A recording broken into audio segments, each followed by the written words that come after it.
Starting. Okay. All right, we're good to go. Good afternoon, everyone, and welcome to Series 2 of this all-important web seminar. We're going to give you a little recap of last week's activity from the Series 1 of this web series before we go on. The actionable take-home was Sterling Bank giving us their support with a sum of 5 billion naira in support of the tourism, in support of domestic tourism. And they have charged us to come up with a committee to drive it. And that we have done. And it's good, everything about it is going to be as transparent as we possibly could. Now, that's coming from Sterling Bank. MTN was also there last week to assure us of their strong commitment to domestic tourism. They have been supporting domestic tourism all these years, over 10 years of our collaboration with them, and they're not letting up. They have done this through the community festivals in different parts of Nigeria, from different communities in Nigeria, and it's really driven the equity of the local festivals really up there. And that's not all. Dr. Alex Muba gave us a very beautiful information that tourism could be domestic tourism could be a lot better when we are able to own an aircraft that with 5 to 50 million naira, you can actually own an aircraft that can fly you from point A to B. That way you don't have to bother about bad roads or traffic situation. Gets you to where you wish to be with your tourists in one good piece. So that's something very good coming from this web series. Mr. Alhaji Rabo, the president of EFTAN, also threw his weight behind this initiative. All tourism businesses would support this initiative. And that's what Mr. Alhaji Rabo, the president of EFTAN in Nigeria, is assuring us of. A diaspora Nigerian architect, Eluomuno, is also assuring us that the image of Nigeria abroad is going to bring his weight, and New Boss Media, in partnership with New Boss Media, are going to be projecting Nigeria's image positively. That way, domestic tourism would get a boost. So it's on this note that I'll hand you over to Nneka to announce our first speaker of this conference. Thank you, and I'm very much appreciative of people joining us from different time zones. You're all welcome on board. Thank you, Isaac, and good morning, good afternoon, and good evening. I don't know where you've logged in from, but like he said, we appreciate you very much. Goge Africa started as a culture and tourism brand. I'll cut through this chase and let you know that COVID-19 is bad, but I think it's a blessing in disguise, because when we thought about how to reach out to the people we would normally reach out to, travels and all of that, we couldn't do all that. So we said, okay, thank God for the internet. We're going to use a web series to create a platform that will connect not just Africans or Nigerians, but also connect the diaspora and connect the rest of the world.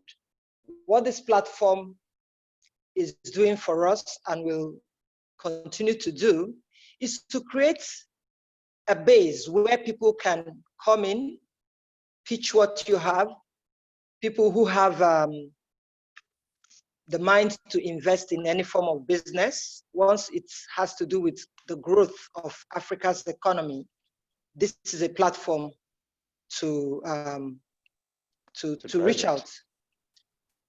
So on that note, I'd like to keep to our time, because when you work with people around the world, you don't want to keep people waiting.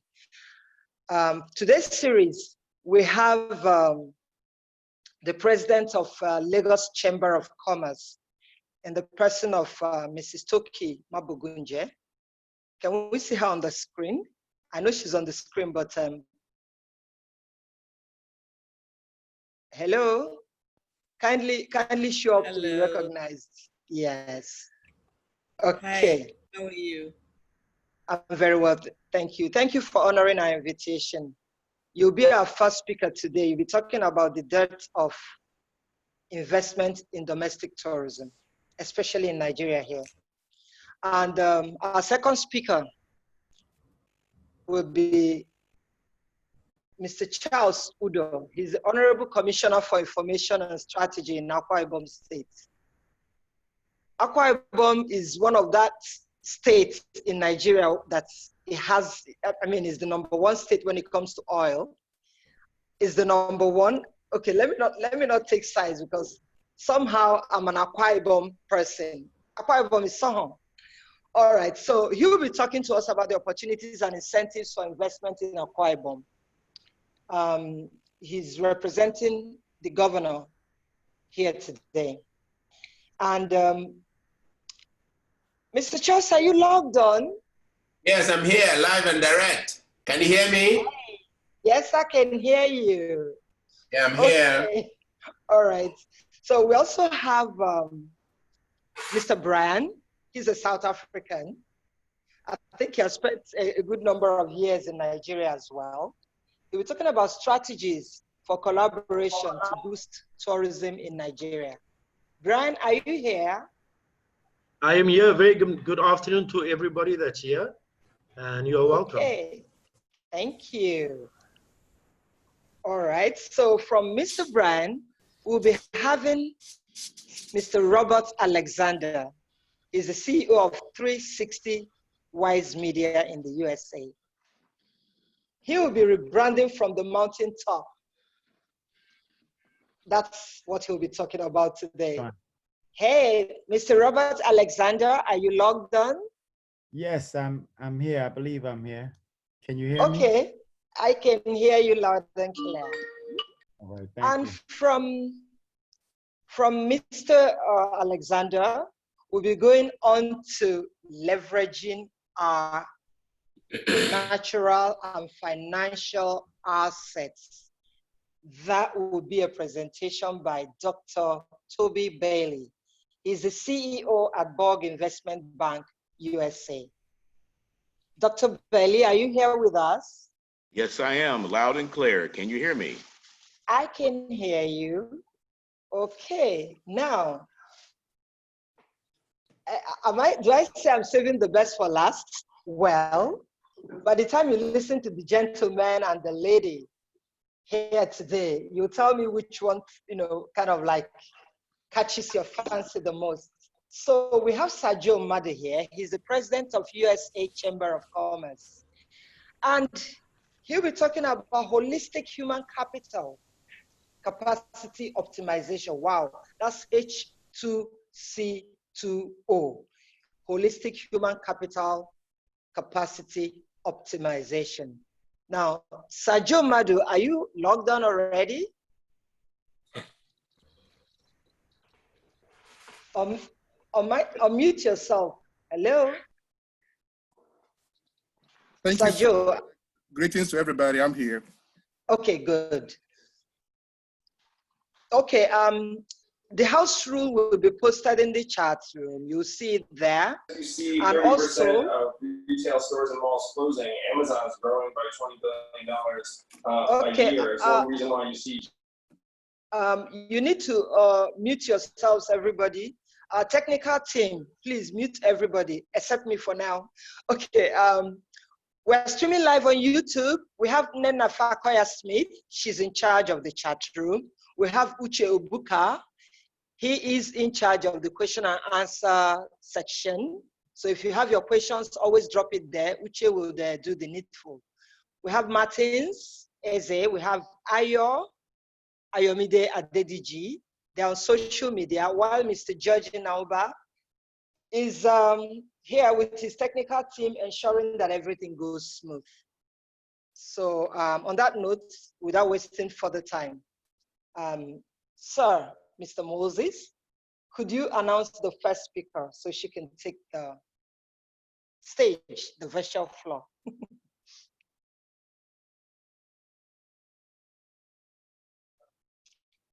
Unmute yourself. Oh, yes, I can hear you now. Can you hear me? Yes. Okay, so our first speaker is Totty Mabugunje. She is the president of Nigerian Lagos Chamber of Commerce. Lagos. And she's going to be talking on the dearth of investment in the domestic tourism. Totty. Hi, Isaac. Hello, Thank okay, you're on now. I'm sure we're all tuned in to hear you. Thank you very much. Okay, so the founders of Goge Africa, guest speakers, and distinguished participants. It is indeed an honor to be invited as a speaker at this webinar to speak about the dearth of investment in the Nigerian tourism industry. But before I begin my address, I'd really like to felicitate with Goge Africa on its 20th year anniversary. Goge Africa has over the years defined and projected African culture, history, geographical and historical sites across the globe. And I congratulate the founders and the promoters of Goge Africa, and I wish you many more years of record-breaking achievements and exploits. Ladies and gentlemen, tourism has evolved to become one of the fastest growing industries globally pre-COVID-19. The growth was driven by advanced technology in travel and increased holiday culture. With an extensive natural endowment, which comprises of several kilometers of coastal beaches, excellent weather conditions, historical monuments, wildlife, cultural festivals, amongst others, Nigeria should be able to create a niche for itself in global tourism. However, this has not happened. According to a 2017 tourism report by the World Economic Forum, travel and tourism contributed about 2% to Nigeria's GDP when compared with other African countries such as the Seychelles, Cape Verde, and Mauritius, where activities in tourism and travel contributed 20%, 17%, and 12% respectively to their GDPs. There has been a sustained increase in the volume of international tourists in recent years. In 2017, there was over 62.7 million international.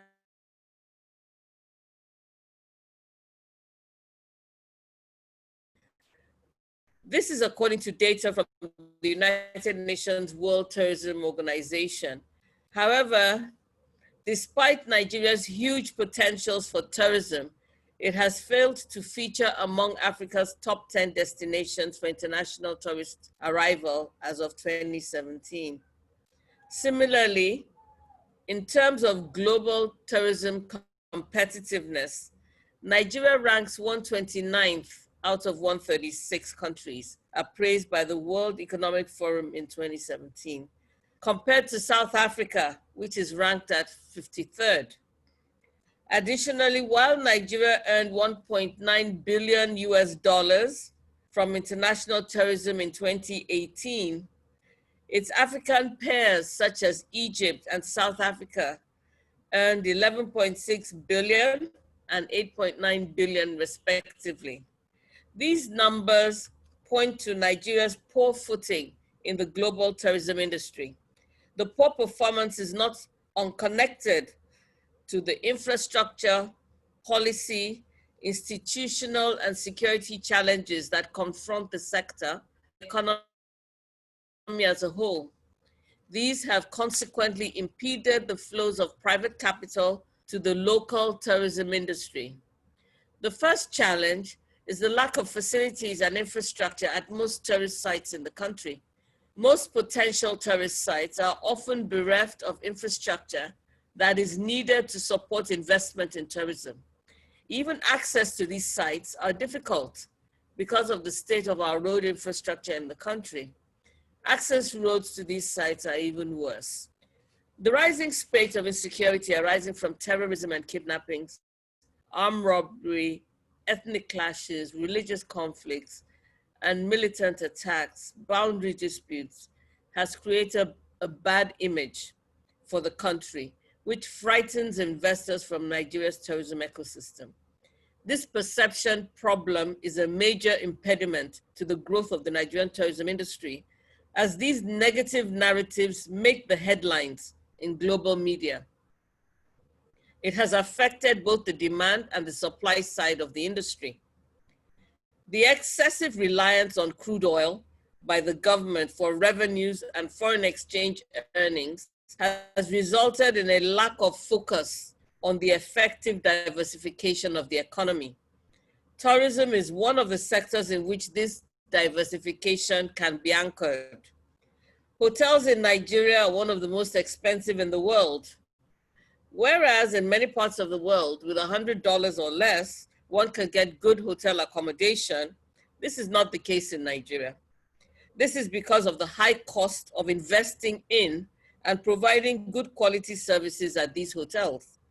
The energy cost in particular is a huge burden on investors in our hotels.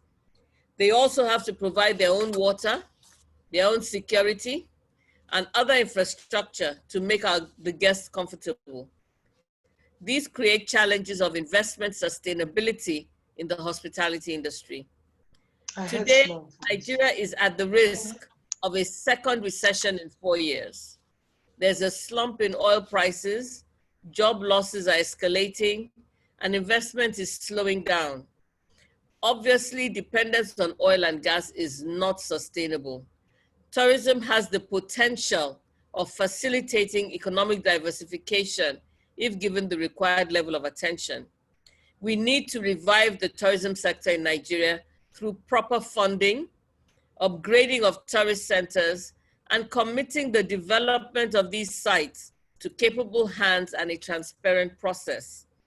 It is imperative to speedily reconstruct our road networks, our ports, etc., as they are the drivers of tourism. We need to search for and develop more tourist sites for people around the world to see. More importantly, liberalizing our country's visa policy is a key to driving private investment in the Nigerian tourism space. This can be done by enlarging the scope of countries that are eligible for visa exemption and visa on arrival. As at today, only citizens of 17 countries, mostly members of the ECOWAS sub-region, can visit Nigeria without a visa. This compares with 46 countries not required to obtain South African visa for visits of up to 90 days.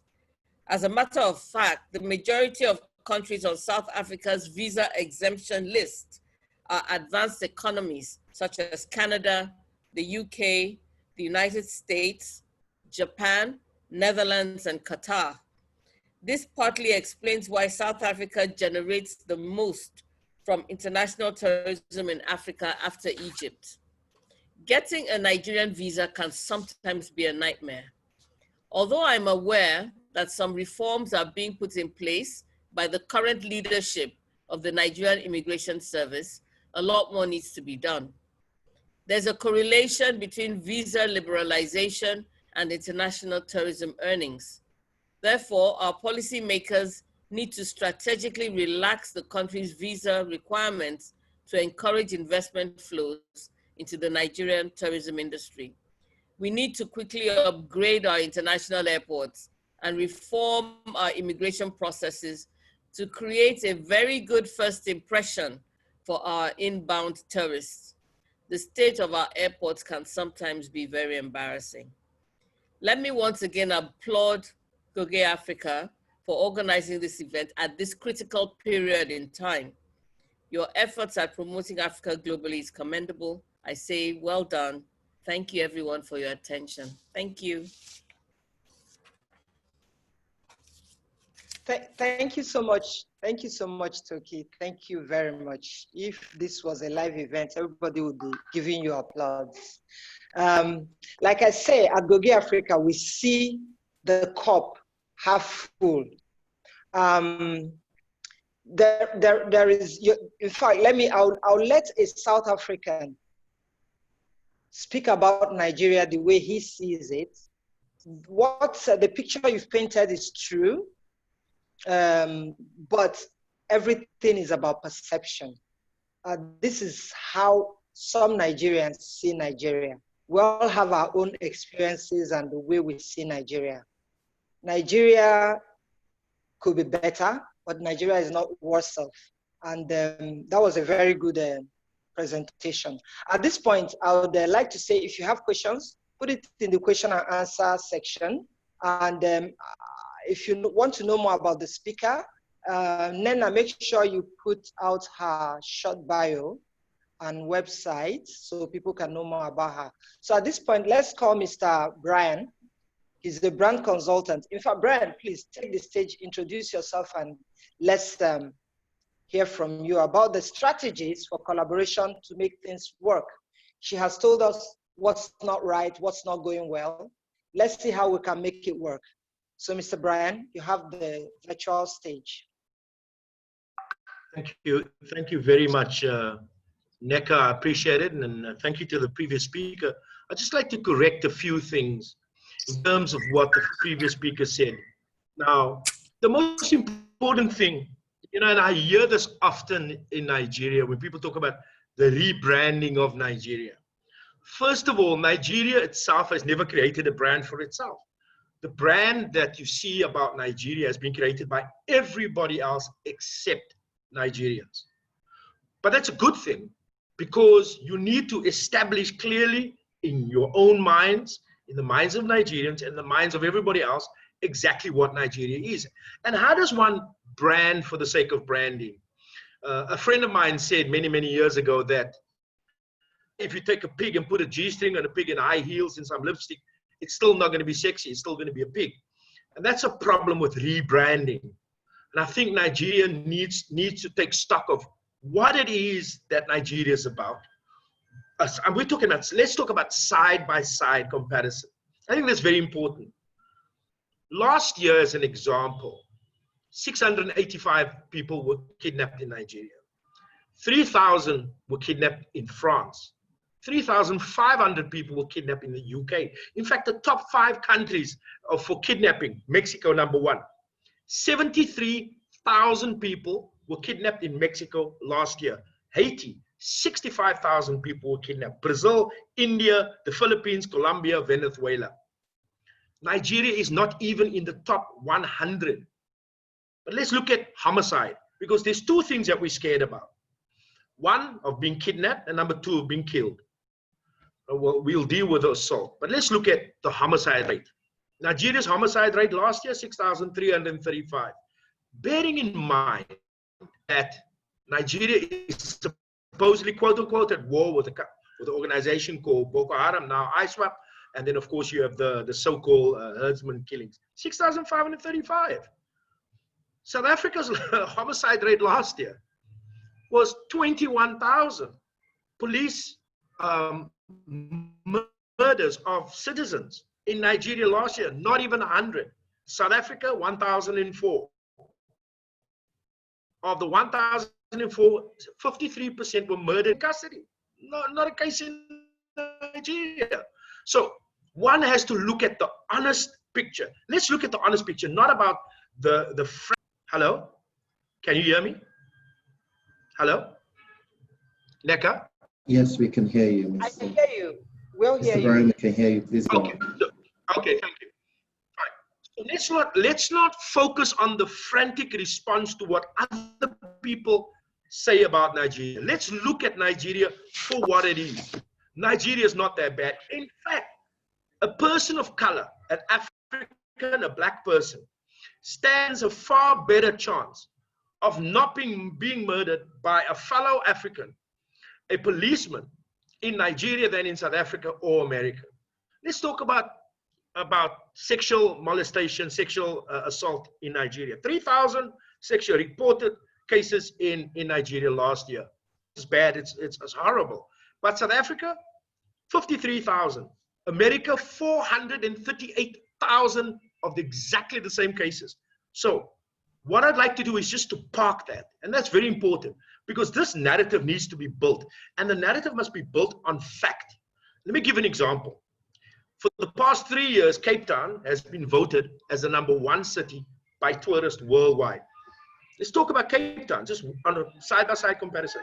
Cape Town has got the highest homicide rate in the world, the highest homicide rate by far. There's a group that within Cape Town that has got, as a group, has got the highest homicide rate, highest alcoholism rate, highest social anxiety, depression rate, highest FAST rate, which is fetal alcohol syndrome, 11% as by the world average of 0.03%. 6 out of 10, listen to this number, 6 out of 10 girls are abused sexually before the age of 18. That's 60%, is horrifically high.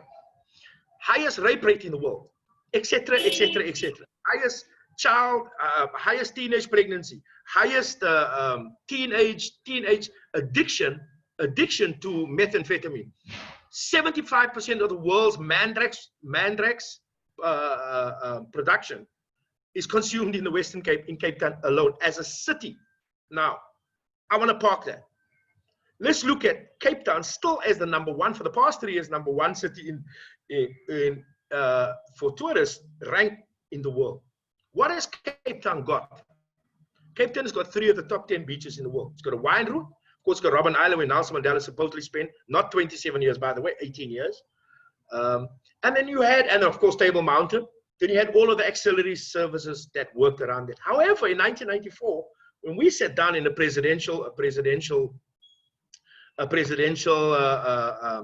strategic group to decide how we're going to move tourism forward in South Africa, Cape Town and the Kruger National Park were chosen as 2 pinnacle points and focal areas of how we were going to develop tourism around those things. Here's hard facts. 97% of all foreigners who come into South Africa, not from Africa, 97% of foreigners go to the Kruger National Park. If you go to Kenya, 99% of foreigners who come into Kenya go to Masai Mara. In other words, what do foreigners want to do? They come to Africa to see the animals. Now, do we have a bunch of animals running around in Nigeria? Of course we do, but they're in very, very difficult places to access. But one has to look at what has Nigeria got? Because the most important thing, you have to ask yourself this question, and it's a hard question. You have to ask yourself, what is your unique or your single-minded proposition, unique selling point? What has Nigeria got that everybody else hasn't got?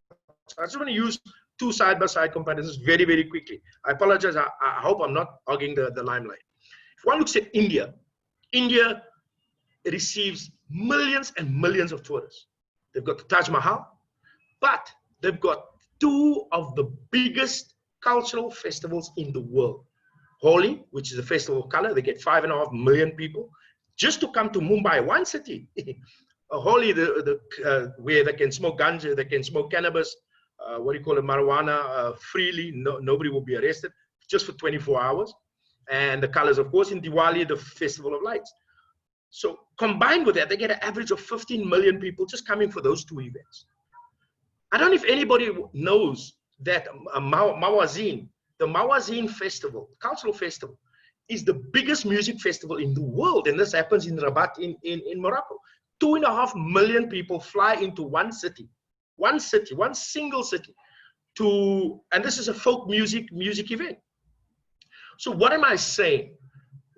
What these countries have done is to look and say, what do we have that nobody else has?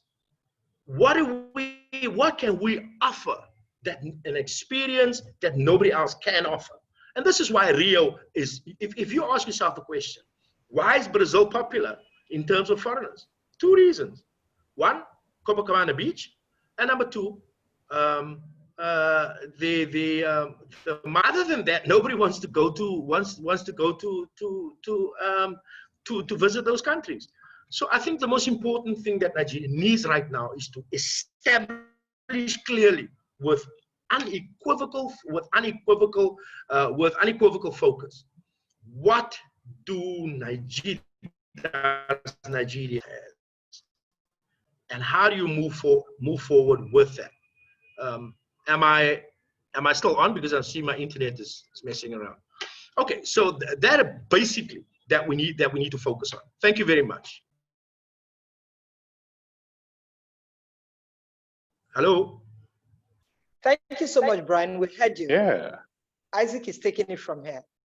Yeah, so although I had some technical hitches, but all in all, I heard Brian loud and clear. Well spoken. Thank you very much, Brian. I'm sure people would have questions for you, but every other question will be in the chat room. But one thing you said is certain about Nigeria and the perception. What do we have as Nigeria to sell? What is unique about us as Nigerians? And one thing we really have going for us is our culture. However, when it comes to, I still have a challenge with the hospitality industry, especially with particular reference to the hotels. You don't exactly know what determines, how much hotels charge for their, for their rooms. I don't know if it's because it's ungraded. There are some charges from hotels that you'll be paying for a 5-star facility in America. While here you'll be paying just way too much. So you don't really understand the reason for the way they charge. And that again is another impediment to our domestic tourism. However, we'll move on to the next speaker. I'm sure questions are lined up for Brian in the chat room, and that he would access very soon. Do you want us to, I think there are a few people that want to ask a question, but even before we go into that, I don't think anybody else can sell Nigeria better than Brian. And I feel touched because he's not even a Nigerian, but this is the way he sees Nigeria. And that is really the way Nigeria is. I think this issue of safety, each time we talk about developing or doing stuff about our tourism, everybody says Nigeria is not safe. With all the statistics you've seen today, how can you say that Nigeria is not safe? It's there online, you can check it out. The truth is that Nigeria has not taken time to brand itself. And you see, when you talk about security, once you see, security is actually the absence of fear. That's the way I like to see it. Once you don't have fear in your mind about a place, then you feel secure. We don't have Boko Haram all over Nigeria. I live in Nigeria. I have the option of living anywhere in the world, but I choose here. I've never been mugged or attacked. It's not as if the 200 million of us have been mugged or attacked. So let's mellow down on this issue of Nigeria is not safe. If you talk about our roads, yes, some parts of our roads are bad, and I agree. But let's mellow down a bit. Let's start looking at the positives if we are thinking of investing. And this is one of the reasons why local investors are not really thinking in that direction, because they thought, or they think and still think, that Nigeria is not viable for tourism. But it's a lie, because we are tour operators. Ask fellow tour operators in Nigeria. We move a lot of people around Nigeria, but we know where we go. Just like when you come to America or even New York, you know where to go. You don't go barging in anywhere. So enough said. We'll be introducing the next speaker, Akwa Ibom and Sohon. Yeah. Well, that's Mr. Mr. Charles. Yes, you're coming on to Goge Africa speech deck. Let's see what Akwa Ibom has and the incentives for anyone that wants to invest in Akwa Ibom. Well, first and foremost, on behalf of the government and people of Akwa Ibom State, I must thank you for giving us this platform to tell the world the little things that we've managed to do in Akwa Ibom State in the last 5 years.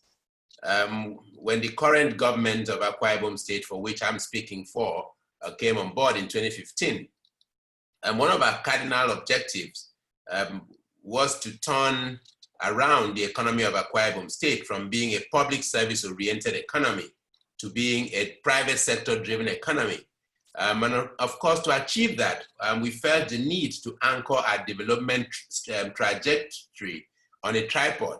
On one leg of that tripod, we had industrialization. On the second leg, we had tourism. On the third leg, we had agriculture. And we felt that for us to move Akwa Ibom from what it used to be a geographical location to being a destination of choice, we needed to do things differently. And if you look at the map, Akwa Ibom is situated in the south part of Nigeria, far-flung part of the map. Normally, you wouldn't have any business going there unless there's an attraction to go there. So we sought to find ways and means of attracting people to Akwa Ibom State. And so fast forward till today, 5 years down the line, if I take them one after the other, in terms of industrialization, we've been able to set a level playing field for investors. If you notice that for investment to thrive, for tourism to thrive, for agriculture to thrive, you must have peace. There must be peace and safety. No one is going to come set up businesses in your territory if it's not safe. No one is going to come for tourism if it's not safe. And so we focused on getting rid of those elements that could disturb the peace of the state. And so in the last 5 years, we've been rated, if you look at Nigerian Peace Index 2018, we were rated as one of the safest states in the south part of Nigeria. And in the last 5 years too, Akwa Ibom State has also been rated as the second largest destination for foreign direct investment in Nigeria. That lends credence to the little effort we've been putting in place to drive peace. And then of course, peace alone would not bring about those key success factors. Of course, sincerity of governance, integrity of governance. And today, Akwa Ibom has a leader who is experienced in the business world before becoming a governor. So as we sit today, if we take one of each of the tripods, each of the legs of the tripod one by one, in terms of industrialization, we have sitting in Akwa Ibom today 18 viable industries. I'm not sure how many people on this platform knows that Africa's largest syringe manufacturing company is situated in Akwa Ibom. It's called Jubilee Syringe. That company manufactures 400 million syringes per annum. And no other company in Africa comes close to that. Sitting in Akwa Ibom today is the most digitized flour mills in Akwa Ibom. Also in Akwa Ibom is the company that produces most of the prepaid meters, electric prepaid meters solution factory. Of course, I can go on and on. Because of time, I think I've listed that on the slides. And then why have we succeeded in this aspect? We've also taken note to say, look, if people have asked, okay, you have 18 industries today, and so what next? We've said, look, learning from lessons in Nigeria where industries were set up in the past, digging into the coffers of government, and then of course, once you do that, those industries will run as an extended arm of one government parastatal. In less than no time, they can't compete with market forces. They can't compete with economic forces. And of course, those industries die. If you look at the Nigerian landscape, you see a lot of industries that were set up and today they are no more. And so we learned lessons from the developed world and said, look, how did they do it? They did it by creating an enabling environment, creating trust and confidence in their governance structure and governance direction. And so today we have investors, all the industries we have are purely investors driven. For instance, the flour mills in Akwa Ibom is owned by the largest flour millers in Europe, purely run as a business entity, benchmarking international best practices, benchmarking international standards. And so there's no risk of government interference. And if I want to lump it, for instance, Ibom Air into industrialization, if you want to say that, if people had asked us, oh, Ibom Air, why Ibom Air? We felt, look, we needed to redefine the aviation sector in Nigeria. Before Ibom Air came into being, the youngest aircraft you and I were flying commercially was a 28-year-old aircraft. And today we have in the fleet of Ibom Air aircraft within the first year of warranty, modern aircraft with the latest air filtration that is even COVID-19 friendly. And so we've done that to create accessibility so that investors can come, tourists can come, and of course can come do business in Akwa Ibom State. And then we are saying to ourselves, look, when tourists come, when investors come, they need good hospital facilities. And so if you follow the narrative in COVID-19, the NCDC has rated the Emergency Operations Center in Akwa Ibom as one of the best since COVID-19 came. In the last 5 years, we have invested so heavily into healthcare, such that within a travel distance of 1 hour from anywhere you are in Akwa Ibom, you can have access to world-class healthcare facilities. Now that means that there are good road networks. So we've also invested in good road networks. We've also invested in power. Now power is one thing that Nigeria has been struggling with since independence. But if you come to Akwa Ibom, in the state capital, there are some parts of the city that you have electricity an average of 18 hours. those are things we've done also to boost the economic life.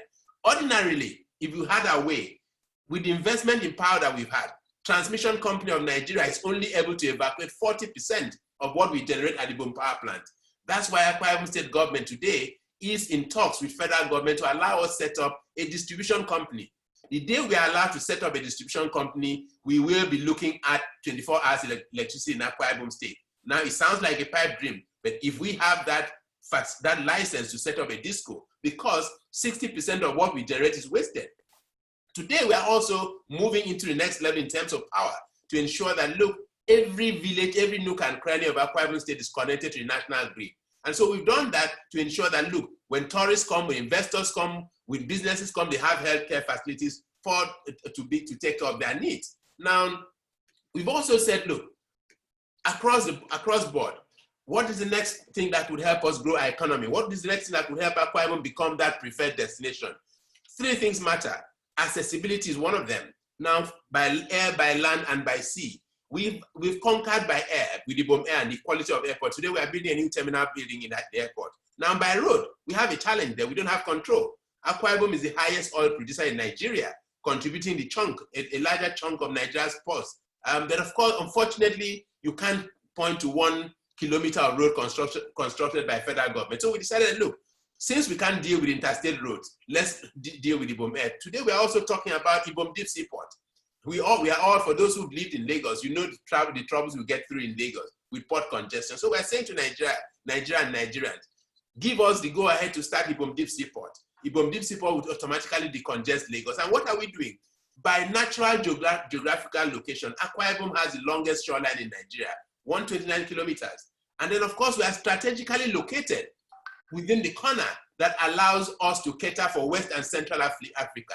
Now, that clearly gives us an added advantage. It means that a lot of business to the southeast of Nigeria, to the northeast of Nigeria, can easily ferry their goods and services through that. That we are doing, that we are pursuing. And then we have also said, look, we are also the highest oil producer, for instance. ExxonMobil, for instance, has its base in Akwa Ibom, yet their head office is in Lagos. And so to go around that, we also said, look, NNPC, DPR, hey, we are the highest oil producer. If you came here, it means you would grow more employment opportunities. You grow more our IGR. And so we set up a 21-story building, which luckily we are in talks with ExxonMobil. They are gradually seeing reasons with us to come lease that building. It means that when ExxonMobil comes here, when DPR comes here, NNPC comes here, and all the IOCs, it means that our IGR will grow, our economy will get a boost, our tourism industry will grow. And then we're also saying, look, if you look at in terms of infrastructure, a few people will say, oh, look, if I come to Akwa Ibom, where do I reside? The Ibom hotels and golf resort has probably the best golf course in West Africa. Now, not to leave that aside, you also look at it 25 kilometers from there. We also have the 4 Points by Sheraton Hotel, which we inherited from the last administration, which we are in talks with Marriott to get it up and running and working. Now that gives us good opportunities and of course road network. We've invested heavily. Akwa Ibom is one of the few states in Nigeria where all the major network providers are residing in. And then I know that some of the people listening to me would ask, so how did we get here? How did we succeed in bringing these people here? One of the things we pride ourselves with is quality of governance.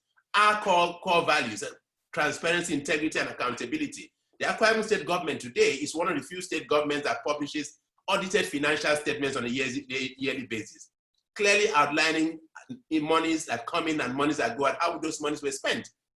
Now, clearly, what we do, for instance, the investors that come, people have asked, so what is this interest of the Akwa Ibom State government? Our interest is simple, equity participation. For instance, I talked about the largest syringe manufacturing company.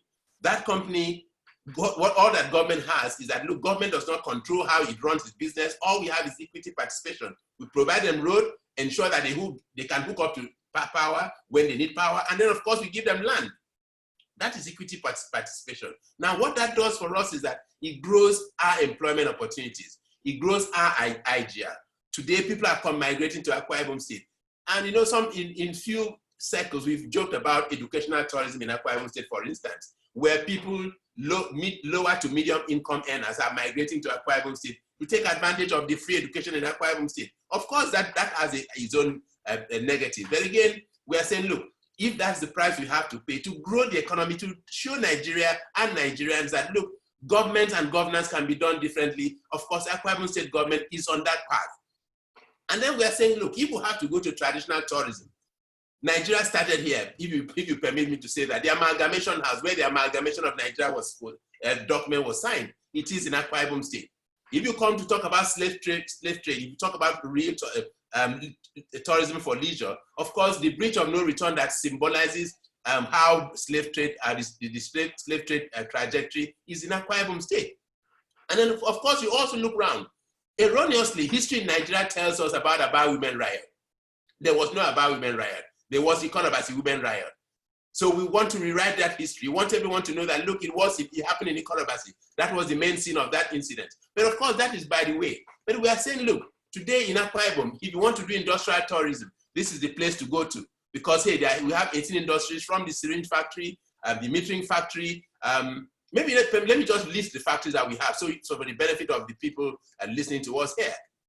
Now, resident in Akwa Ibom today in Akwa Ibom, we have 2 rice processing mills. Now, the rice processing mill we've carefully situated them in locations that will tap into the natural resources. Of course, there's a flour mill I talked about. There is the electric, digital, and metering solutions company that produces most of the prepared meters used in south part of Nigeria today. There is the syringe manufacturing company, the largest in Africa, that we have also. There's the coconut refinery. I think I forgot to mention that.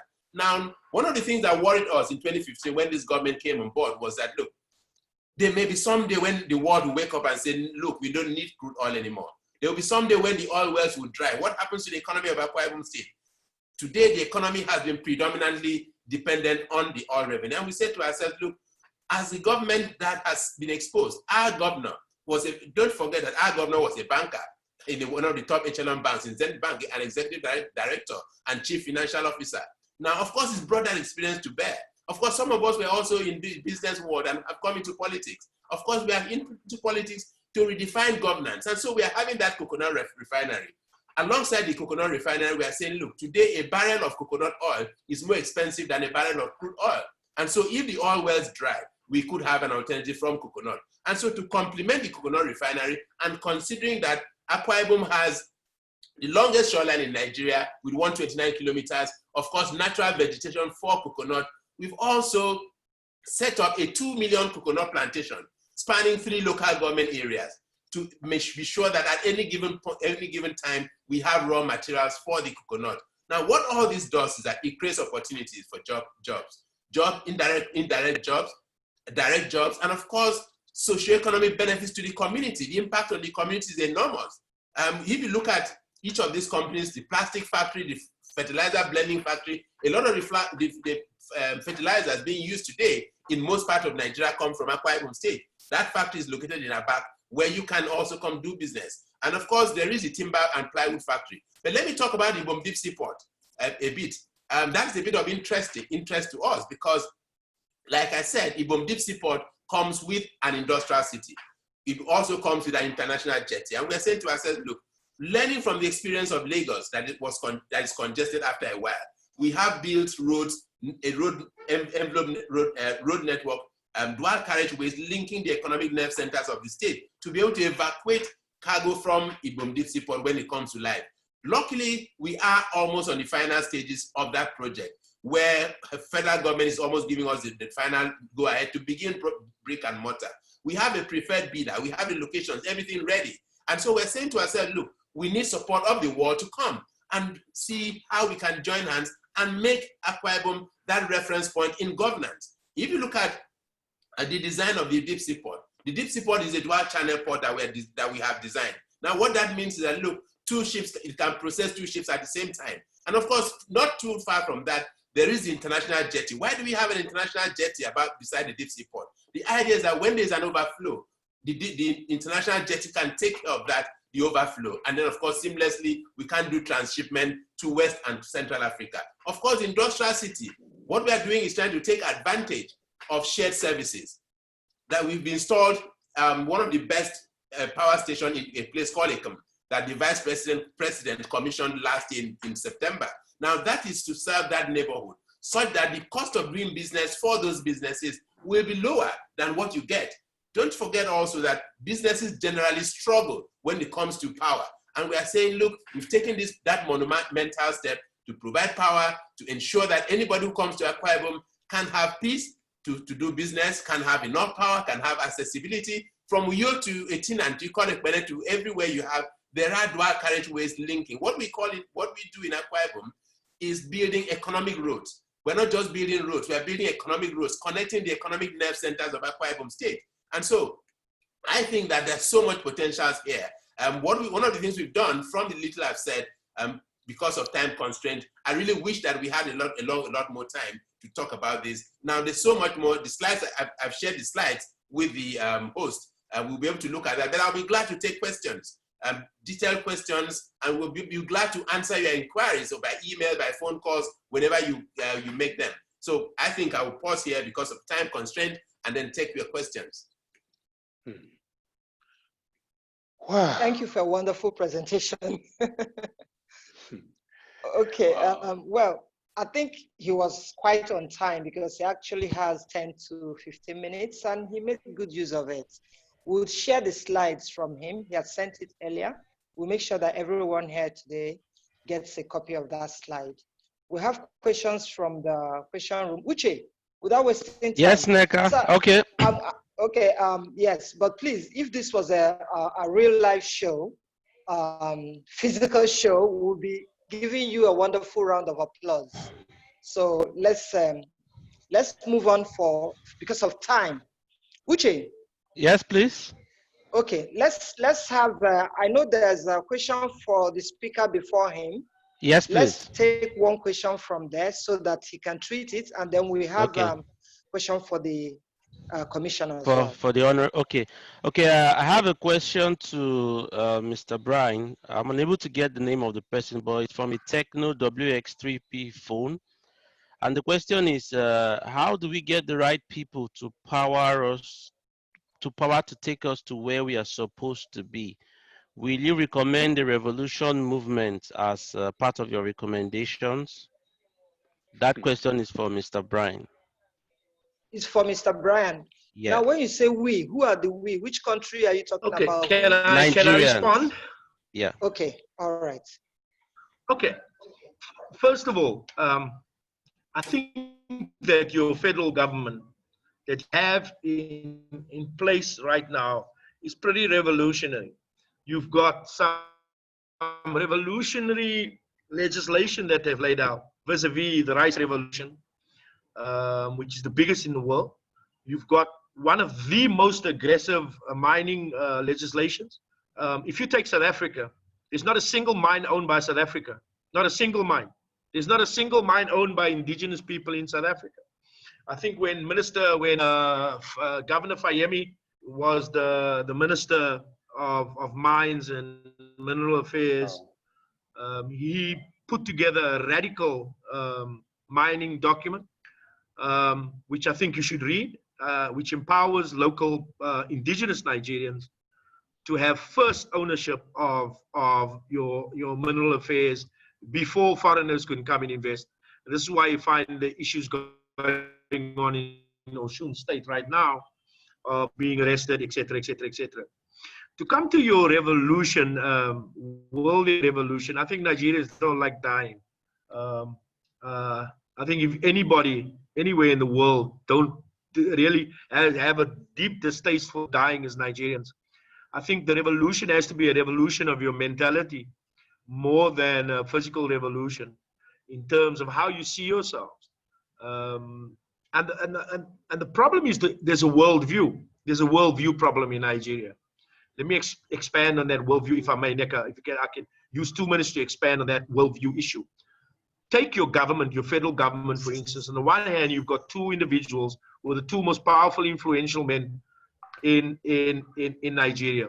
One is your president, one is your vice president. Your president is a devout Muslim. Your vice president is devout Christian. Both with a worldview of 2,000 years. In other words, since Jesus came around, this guy Jesus was supposedly in existence was 2,000 years.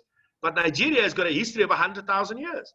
You have anthropological proof of existence of 100,000 years. That is 98,000 years before your worldview.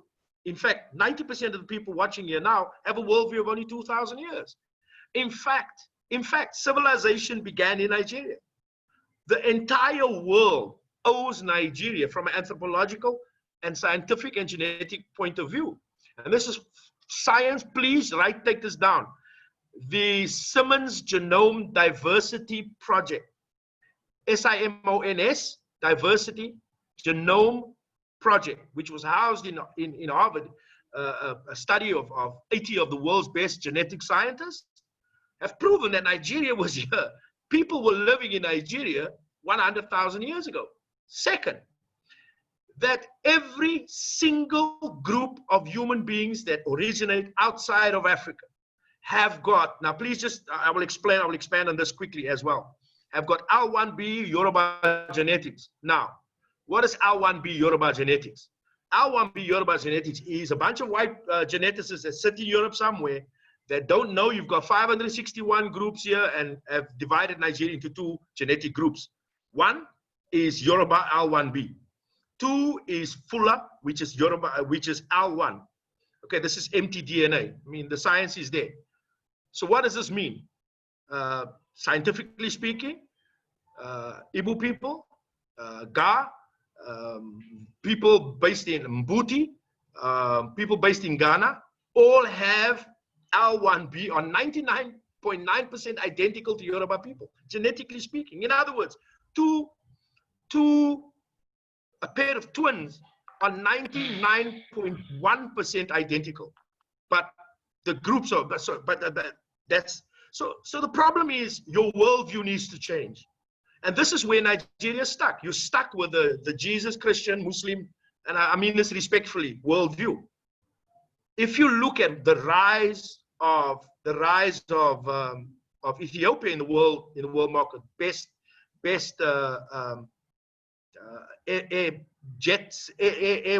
airways in Africa for the past 2 years, beat SA in South Africa, rated number 3. Where does Ethiopia get money? Where does Ethiopia get money? They've got no natural resources. They've got stones and coffee. Coffee was invented in Ethiopia, Buna, which is referred to as Buna. But they have used anthropological tourism and have got on average, get $5 billion worth of anthropological tourism. Now I'll finish like this, Nneka, if you don't mind. Okay. A few years ago, I went to the Oshun-Shogbo Grove, and I did a tour there, and I was doing some stuff, and I met a professor of Ife University, and said, we were doing a dig here. I said, wow, awesome. I said, how deep did it go? He said, oh, we went to 1/2 meter deep. I said, what did you find? Now, if you go to South Africa at one cave, Classie's cave, I can name about 15 different cave systems. There are groups of anthropologists. I'm talking about 14 universities at one cave system, with an average of 15 to 20 people per group who have spent the past 5 years digging, and they've gone down 150 meters. You ask yourself, why does a professor only dig 1/2 meter at one of the oldest sites on planet Earth, the oldest anthropological site on planet Earth? Why? His worldview is just this deep.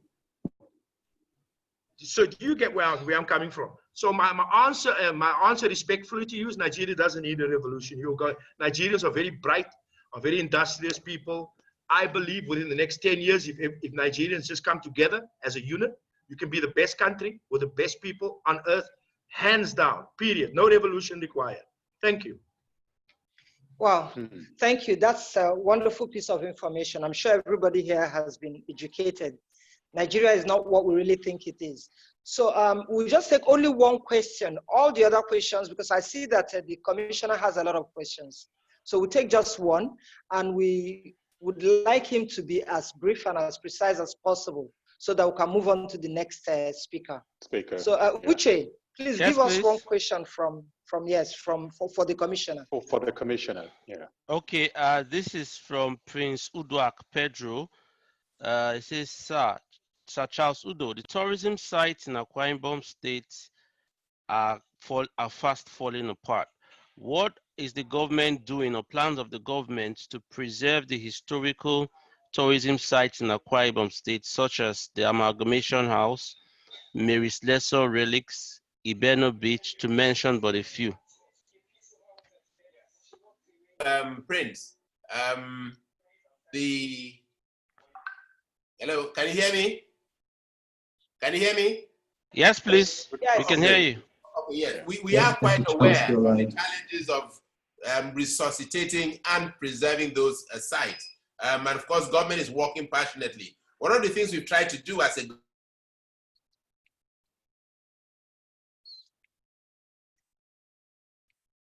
I can't hear. Same here too. It's frozen. It's frozen. Okay. Yes. Probably we'll have to send the answer to, and the answers to all the questions via email once we get. Oh, okay. Okay, he's back on. Hello. So All right. are you done All right, with Charles. the answer? We didn't Yes. hear everything, but Yes. We didn't get to hear. I think there was a technical hitch. We couldn't hear you through and through. Can you hear me now? I can hear you now. Oh, okay. I think Yes, we can. I said one of the things we've done and we are trying to do is to seek private, public-private participation and to ensure that we can get those things in a sustainable manner. For instance, I gave the example of the Ibano Beach, which we are in talks with ExxonMobil and to see how they can invest as part of the corporate social responsibility in that beach, And so those are things we're doing, and we are very conscious, and we hope that we will succeed before the end of the tenure of this government, and maybe hand over to the next government. okay. Okay. All right. Thank you. Mr. Charles, thank you very much. I was even going to ask you, I mean, I've been very well educated today by you on Akwa Ibom. How come nobody seems to know about all these endowments in Akwa Ibom, all these feats in Akwa Ibom? You guys probably need a lot of branding and a lot of sensitization here and there, because I'm not aware of all these things you just mentioned. Well, I guess for us, our focus was to, we were not focused on applause. We were focused on giving back dividends of democracy to Akwa Ibom people and Akwa Ibomites. And then, of course, we also focus on trying to ensure that we can redefine governance in Nigeria.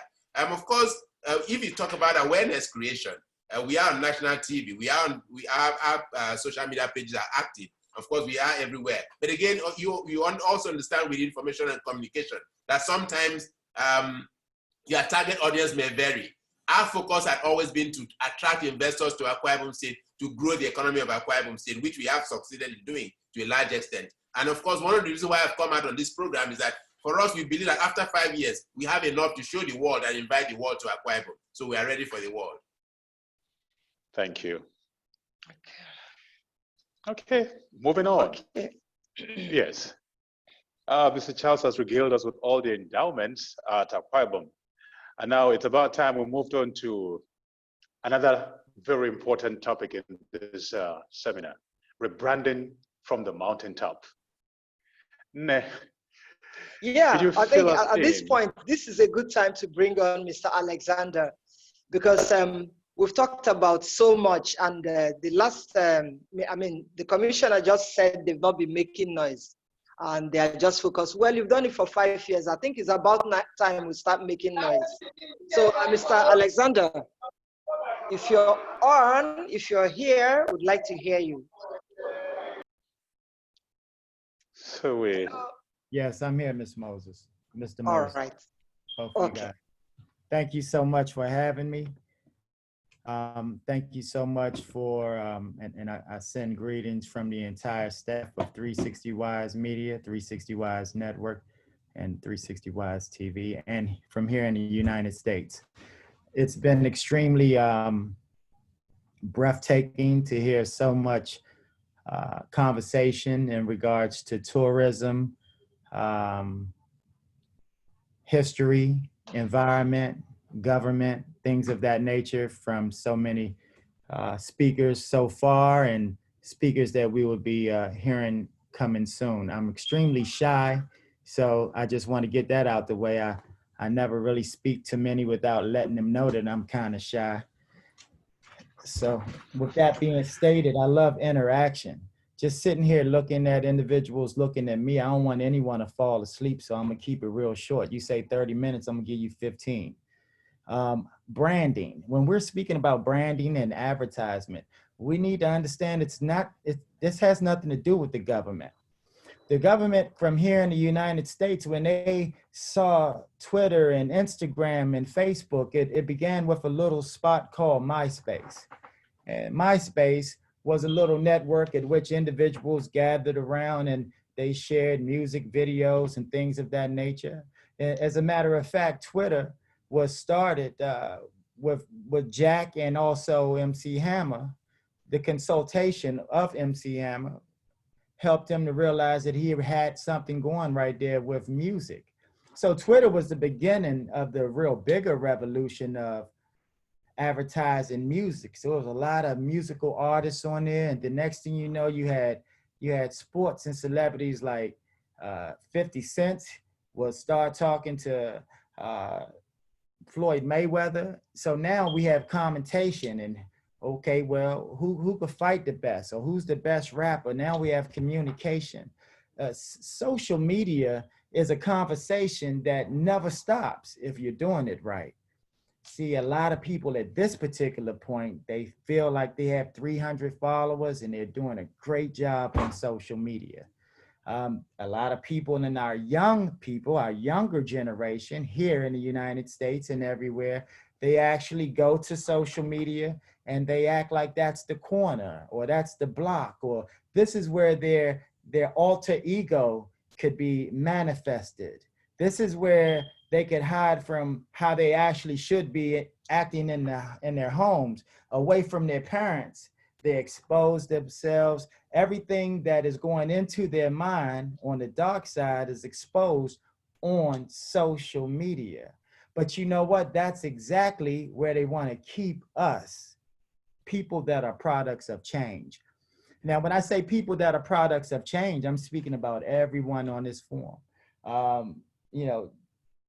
Goge Africa, Mr. and Mrs. Moses, this is phenomenal what you guys are doing.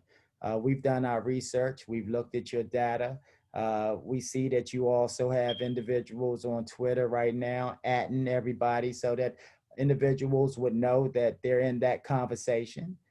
Everyone should be aware of that and respond to something, because that is effort. That's positive effort. But I'm gonna double all the way back again. The government has nothing to do with the rebranding of anything. Not the United States, not the Bahamas, not Barbados, not Rome, not Nigeria, not Africa. The only branding that they did for Africa was Tarzan and Jane. That's what they gave us. They gave us Tarzan and Jane, a white man swinging, white woman over there in the bush, little chimpanzee, right? And that's where a lot of our minds, but they have progressed a little bit. All they show us is the little African child with the flies around his face, right? And then you have these individuals soliciting for coins, saying that, just donate $1 every day and you could save this person's life. That's not the government's issue, right? The government is always going to be the government. Like Brian could tell you, we go all the way back to the Roman times, right? That was the government. It's up to us, individuals, right? But it starts literally with us individuals. You can't get lazy and say, I got 300 followers or 3,000 followers and I'm good. You're not good. This conversation never ends. See, we're 20 years in the making, right? 360 Wise Media, my wife and myself, we started from the music side. That's why I handle all of MC Hammer is part of our brand. That's an icon. We could swing anywhere we want through social media, but we rather deal with the icons. We rather deal with the decision makers. We'd rather speak with individuals with like minds like yourselves. So at the end of this conversation, you all have to ask yourself, what is branding?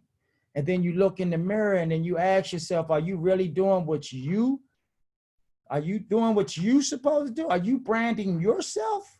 Because you are supposed to be the brand. McDonald's doesn't speak back to you on social media. Burger King doesn't speak back to you on social media. I don't know what it's called over there in Africa. The government doesn't speak back to you on social media. They don't even know how to really use it, right? We're in the Jetsons right now, not the Flintstones. We have to progress to a point that if I say Google, top social media company in the USA, I better show up. Other than that, I'm not going to say I'm the best of anything. Go ahead, do it yourself. Just Google top social media company in the USA. And it took a lot of work. And now we need to take that to Nigeria. We need to go top tourism country in the USA. How many of you guys have thought about even going to buying the URL for top anything and then champion it, right? This is not about me. I'm shy, I told you. I'm just trying to give you a little bit of inspiration, and I'm always just reminding you of what you already know. Every thought that you have, put it in a digital mind frame. We are in the Jetsons right now. This COVID-19, that's like, you know, get on the ark. If you don't get on the ark, you're gonna catch the flood. We're in a total shift across the country, the nation, the globe. And guess what? If the airwaves began civilization with the creator, whether you're Muslim, Christian, Jew, whatever it is, if it was one word and it was B, that one word of B transcended the airwaves. Now it's time for all of us to think, brand ourselves, get some digital real estate, and move forward. I told you I'm shy, so I'm gonna cut it right there. Peace. Thank you. Well, for a very shy guy like you, I hope I'm audible. For a very shy guy like you sure made an impression on all of us. And thank you for sharing knowledge with us. I'm sure some people would think differently. And please go online and try and find out who he really is. He's shy. He can't sell himself. So, but you go try find out who he is. Okay, let me leave you here. Let my boss take the lead. Yeah. Oh yeah. Mr. Well, Moses, hey, Mr. I'd like to Moses. thank.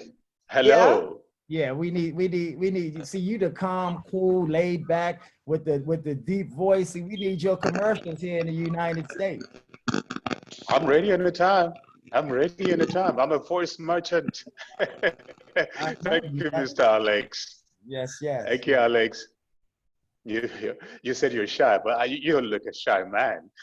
You don't look a shy man. But one thing you said that I've really caught on is the fact that we are the brand. Definitely. We are the brand. And right. This is in every aspect of life. I don't want to hear about the murders in Nigeria, the murders in Washington, D.C. That's here nor there. We want to see what's happening in Africa. And the best way for us to see what's happening in Africa is for the marketing and the branding to come from where the most travel will be coming from, which is the United States. I give this same conversation to the people in Barbados, the same people in the Bahamas, right? And then they have individuals in New York that get the paycheck, but you see the same commercial. Come back to Jamaica. That's all you know. They haven't even switched it up yet, right? That's because they're falling asleep at the wheel.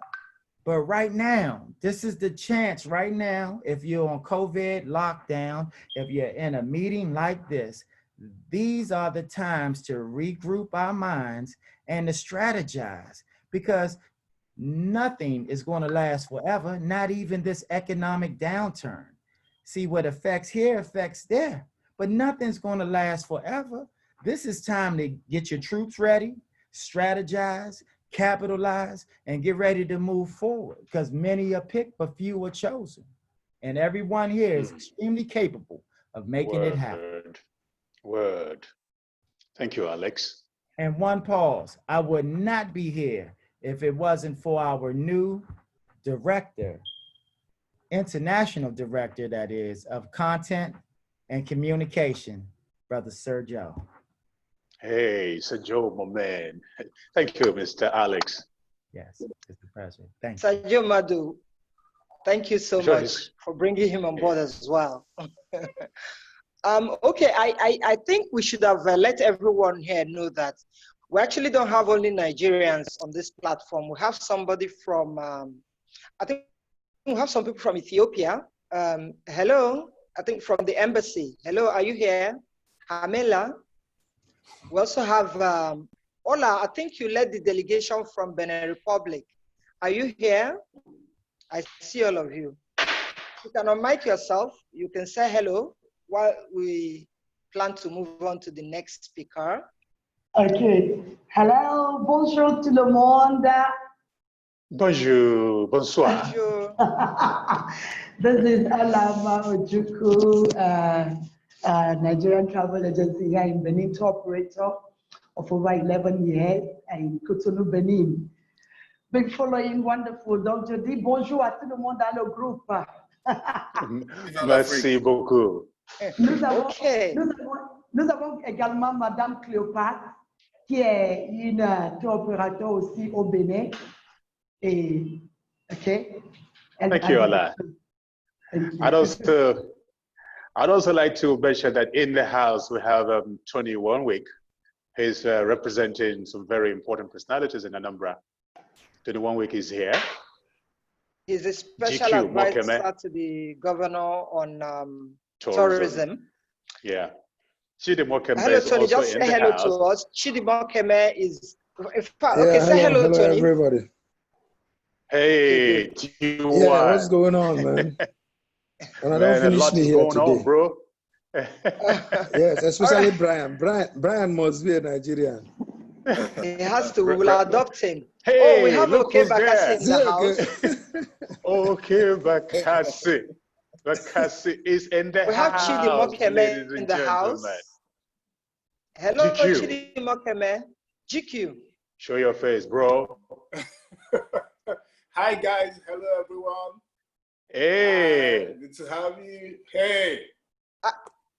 Can you well, see me? I heard you, but I didn't see you. Hey. There he is. I see you now. Hi, everyone. Okay, Hi, let me confess. Chidi is one of the backbone of this project, but he's a silent operator. Chidi, I'm exposing you. Thank you, Nick. Thank you for letting me come on board. Hey, okay, welcome, okay, good to see you. When you talk about tourism in Nigeria, they are the people we call grandfathers of tourism. This can be complete if I don't introduce Otumba Wanle Akimboboye. He has about 45 years experience. The world-renowned Lacampine Tropicana belongs to him. He is the founder. And there's much more I could tell you, but you'll see the press release next week. Sir, Otumba, don't be shy like Mr. Alexander. No, he's not a shy Otumba, guy. say hello to us. Hey, hello. how are you? Good. I can hear you. Good to see you. But I can't see you, but I can hear you. Well, it's good for you to hear me and good for me to see you. All right. Hey, that's Joe on screen. How are you? Good. We're good. You guys are doing a great job. It's unbelievable. I see. Okay, Bakassi, is he telling us a joke? That's one of my boys from the old days. Sir, people from diaspora, I'm sure some of them are just waking up and they are managing to stay on with us. I also see Martin Ogu, he's based in the US. I see Ngozi Ngoka, she's a very strong tourism person representing EFTAN in the East. I see a lot of people. Hamila, you're from the Ethiopian embassy. I still see you. Are you shy Martin. too? Hello, Hamila. Okay, you need to say hello to everybody. Can we see your pretty Ethiopian face? Hi, Hamila. Hello, I'm her promotion. Still in? Applaud Goge Africa. They already know how highly I Coming. That's inspiration. Also, Otumba, how are you? It's been a while. I am well. Good to see you. How about? Okay, you guys are turning this into a family affair. Kindly chat privately. Let's move on to the business of the day. We'll have my boss introduce the next speaker. And you guys need to listen carefully because here we're talking assets, we're talking money. He's a big-time venture capitalist from the USA, but he's also a brother because he's a black brother, you know. Yes. Remember, the best of us was taken to America. So each time I get the opportunity to get one of our family members from America to talk to us here in Africa, it gladdens my heart because on this platform, we should try to build that bridge of connection. It's very important if we're talking about developing Africa. Other people will never really develop us for us. So you have that at the back of your mind. So sir, introduce the next speaker. All right, thank you very much. This has long been coming. We have coming up next, leveraging your natural and financial assets. The gentleman who will be addressing us shortly is a boss of an investment bank, 4 banks in New York. Ladies and gentlemen, participants from different parts of the world, I'm happy to welcome Mr. Bailey, Dr. Bailey's. Please take the virtual stage. Dr. Bailey's, take the virtual stage. Thank you. Thank you, everyone. I want to thank first Robert for giving such an inspiring talk about going from the primitive age to the newfound technology age. And I want to thank all the attendees that came from 17 different countries outside of the Africa, the USA, Mexico, Canada, Trinidad and Tobago, the UK, and other parts of the world. Again, I'm Dr. Toby Bailey. I'm the founder, chairman, and CEO of Borg Investment Bank, part of a 3-part foundation group of global companies, including Borg Global Holdings and international consortium groups. Inside these companies are acquisitions, partnerships, and controlled equity positions on global markets such as banking, investment banking, asset management, project financing, monetization, trading, mining, and gemstone services. And also including such things as movie productions, telecommunications, healthcare, transportation, remote mining services, and insurance and financial services. I want to thank each and every one of you for connecting with us on this virtual webinar, as I want to try to talk about the big picture of leveraging our natural and financial resources to benefit the people and economy of the motherland, Africa. The continent of Africa is indeed a key territory on the global map, is it not? Rich in oil and natural resources, the continent holds a strategic position for outside investors like myself. Africa is the world's fastest growing region for foreign and direct investment. It is approximately 30% of the Earth's remaining mining and mineral resources. Africa is home to more than 54 different nations and about 2,000 languages. Sub-Saharan Africa has 6 of the world's top fastest growing economies, but also 20 of the 25 poorest countries in the world. North Africa has vast oil and natural gas deposits. The Sahara holds the most strategic nuclear oil and resources such as gemstones of all kinds, coltan, gold, and copper, among others, and they're abundant throughout the continent. The African region is full of promise and untapped riches, from oil and minerals to land to vast amounts of people capital. Yet it has struggled since colonial times to truly realize its full resources and value. Now let's talk about a few of these industries. Oil and gas. Africa is home to 5 of the top oil producing countries in the world. It also has, other than oil and gas, rich with precious minerals, forests, diamonds, and gold. Apart from petroleum, Nigeria's other natural resources include natural gas, tin, iron ore, coal, limestone, lead, and zinc. The oil and gas sector accounts for about 10% of Nigeria's gross national product.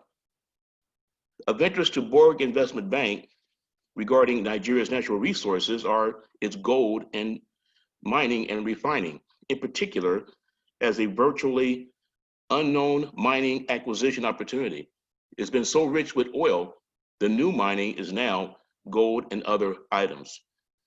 In mining, Borg has an accepted and pending 75% equity position in an existing Kano State gold exploration and mining company.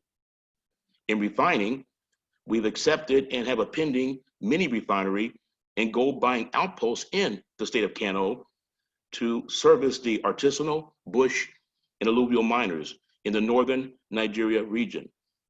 My company's other commitments to Nigeria, the largest country in Africa, from the services of financial industries are Nollywood.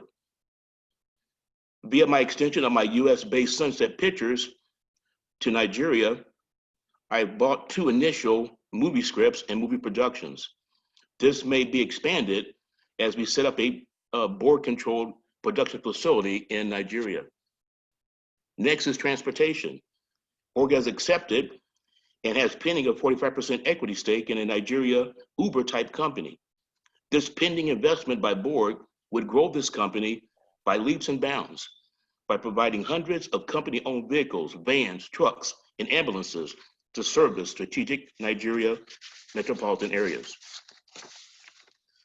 Healthcare.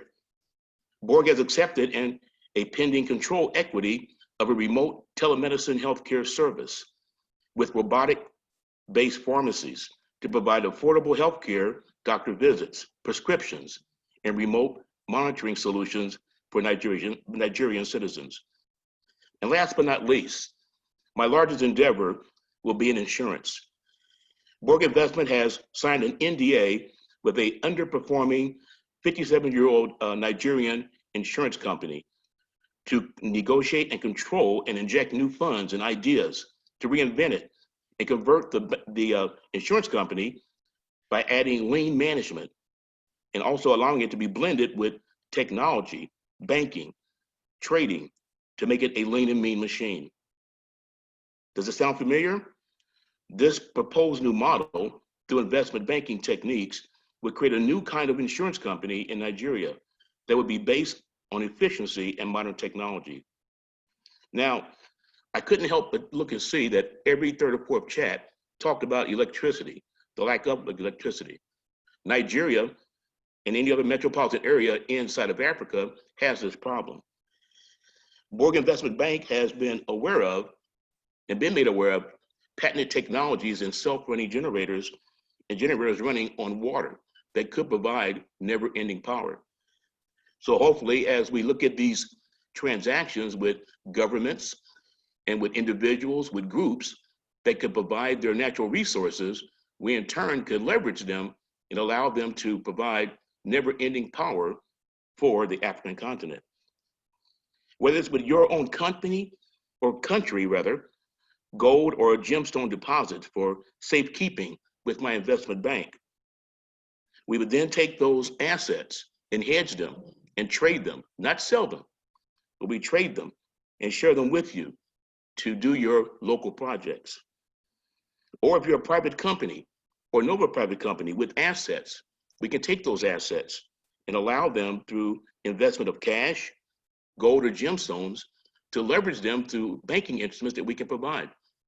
We can also provide funding partially or totally through our investment bank to help these companies, these countries develop those industries. We can provide positive and creative asset-based funding solutions from your natural or financial resources. So as with that, I give it back to you. If you have any questions, Borg has the ability, again, through its own remote and abilities to work with governments, corporations, private entities, and even people looking to leverage their resources to provide funding and financing for their individual or country-based projects. That was quite short and precise. Isaac? Turn on your mic. We can't hear you, your mic. Yes. Okay. Hello. I would like to thank Dr. Bailey for that exposition. It's so good to know that you already have a foot in Africa and ready to do more. And I'm sure a lot of our listeners are falling over themselves with lots of questions and prospects. Nigeria is a big country with lots of potentials.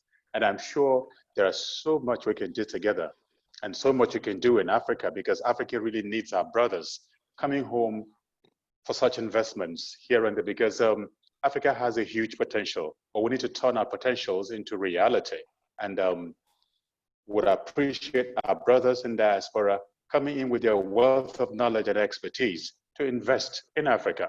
So that being said, I'm sure people have questions for you, and the questions are directed to the chat room. We'll go on now to the next speaker. Holistic Human Capital Capacity Optimization, H2C2O. Yeah. Yes, okay, before we go on to the next speaker, Mr. Sajo Madu is raring to go. And yes, you guys will understand why I kept him for last. Ooh. Now, right here, it's important that we also recognize that we have a few commissioners in our midst and special advisors to some of our governors. The Ogun State Commissioner for Culture and Tourism, you're here. Can you just say hello to us? Let's do a quick one. Sajo, I'm sure you don't mind. Thank you very much, Goge Africa, for that wonderful webinar. It's a good opportunity for us to actually project our nation. And then thank you for all these wonderful speakers that you are bringing, so that we're able to harness our potentials. And then, like the moderator rightly said, we should be able to transform our potential into reality. It's a pleasure to be here this afternoon. Sorry for coming in late. I had some other commitment that I had to do, because my mind is in this meeting. I've been trying to get home very fast so I can join you by 3 o'clock. Thank you very much for that wonderful work that you people are doing. I appreciate the couples for this wonderful privilege. Thank you very much. Thank you, You're sir. welcome. Thank you for joining us. Thank you. We have Ego Boyo here. When you talk about Yes. Nollywood, there are people that you just doff your hat for. Ego Boyo, can we see your pretty, lovely face? Say hello to us. Hi. Hello. Hi.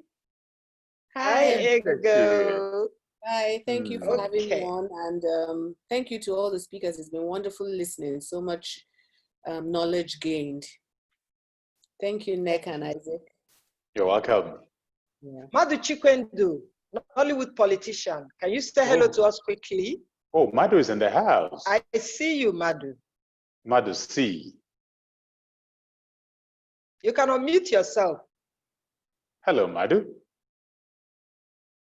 While you try to unmute yourself, let me quickly go on. Okay, you're there. All right. Hello. Yeah. Hello, Yeah. Madu. Good to Madu calls himself Nollywood politician. That's what he is. Okay, so we'll quickly, Mifflin Can you hear is me? the essay. Okay, I can hear you. All right. Yes, let's hear him. Just a quick hello to okay. everybody. Okay, thank you very much, Isaac and Nneka. Good to be with you guys again. Thank you so much. I think I need to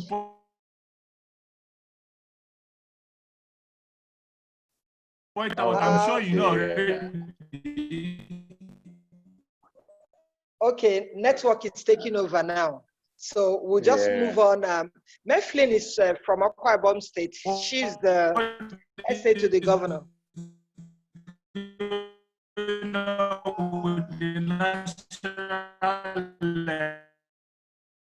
Okay, we're experiencing slight you go at that. glitches.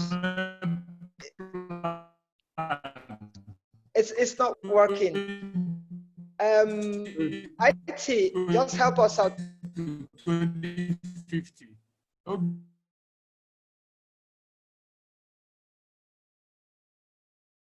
Africa is there. So Hello.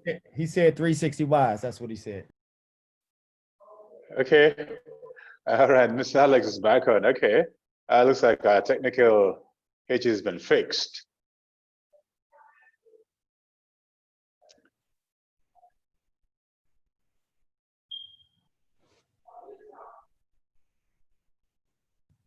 Hello, George and the technical team. What's going on?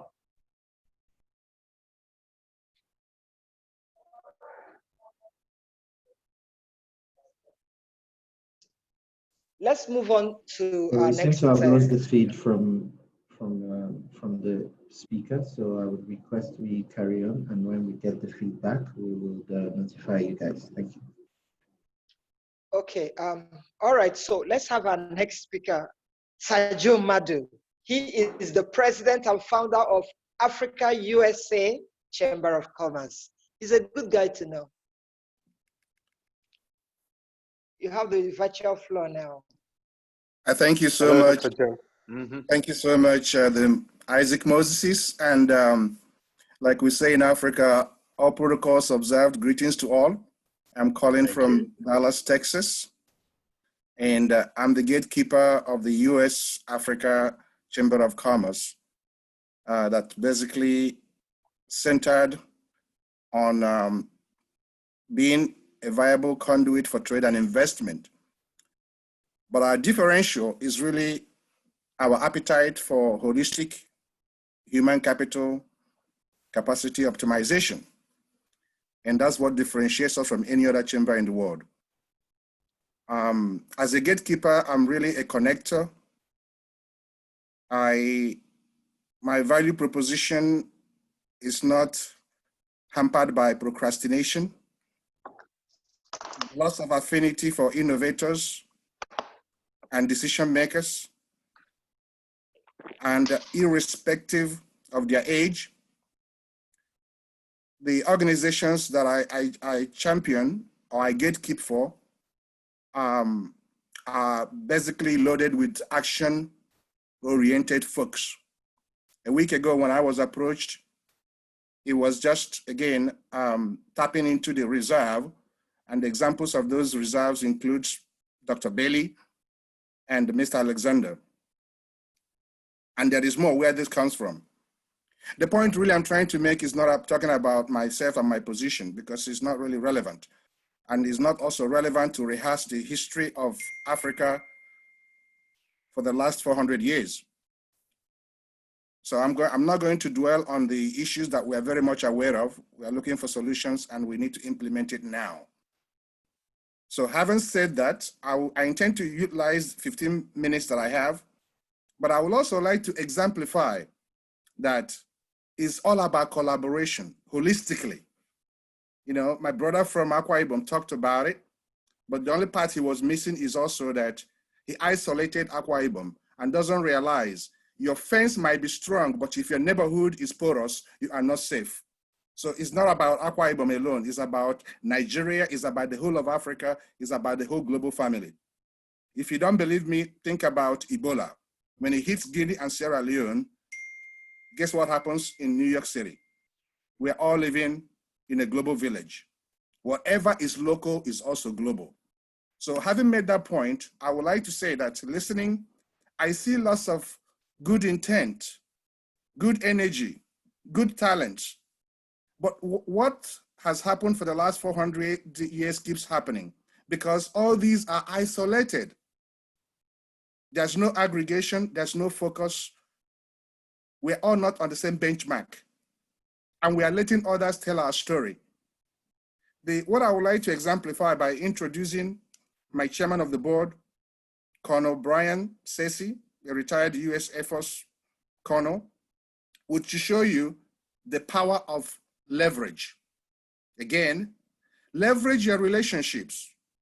Whether you're a diaspora in Congo, in Ukraine, in the US, in Europe, leverage your connections, leverage your asset, unless if you cannot define your value proposition.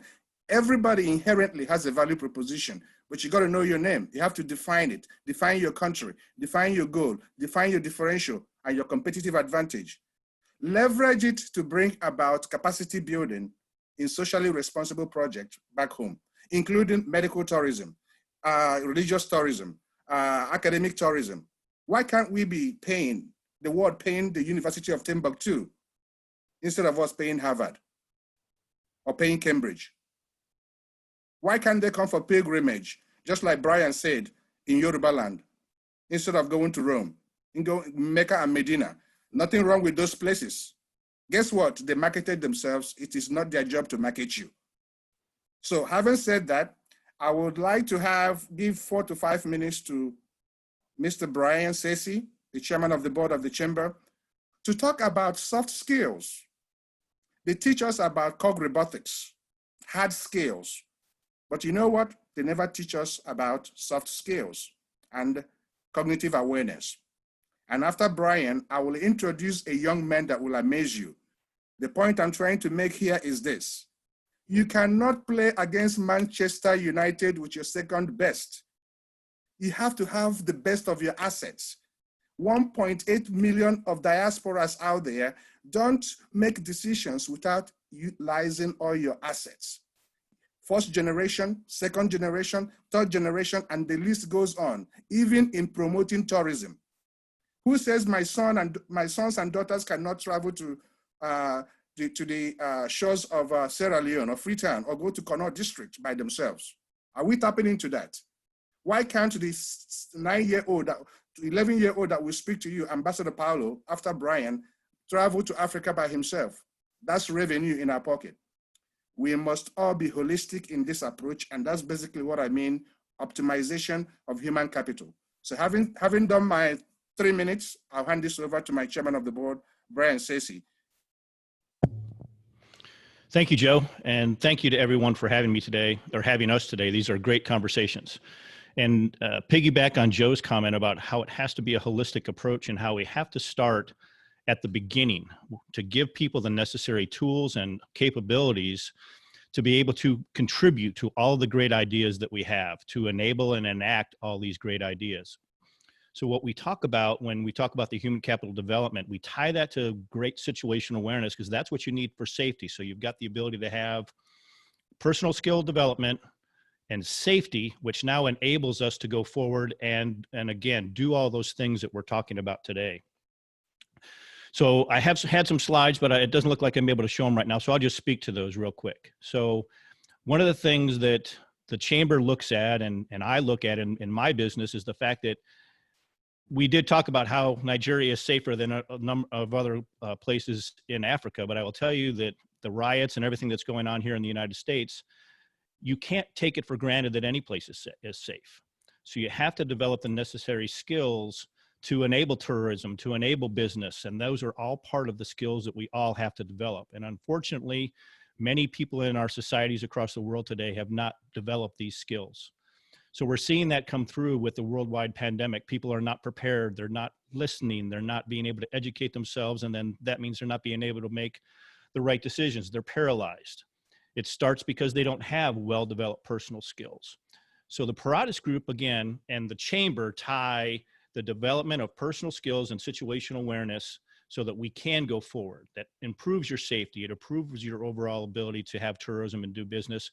But in general, it improves everybody's mental health. It's a big problem in our society today. We've had a couple speakers talk about how suicide rates, how a whole depression and anxiety are all on the rise.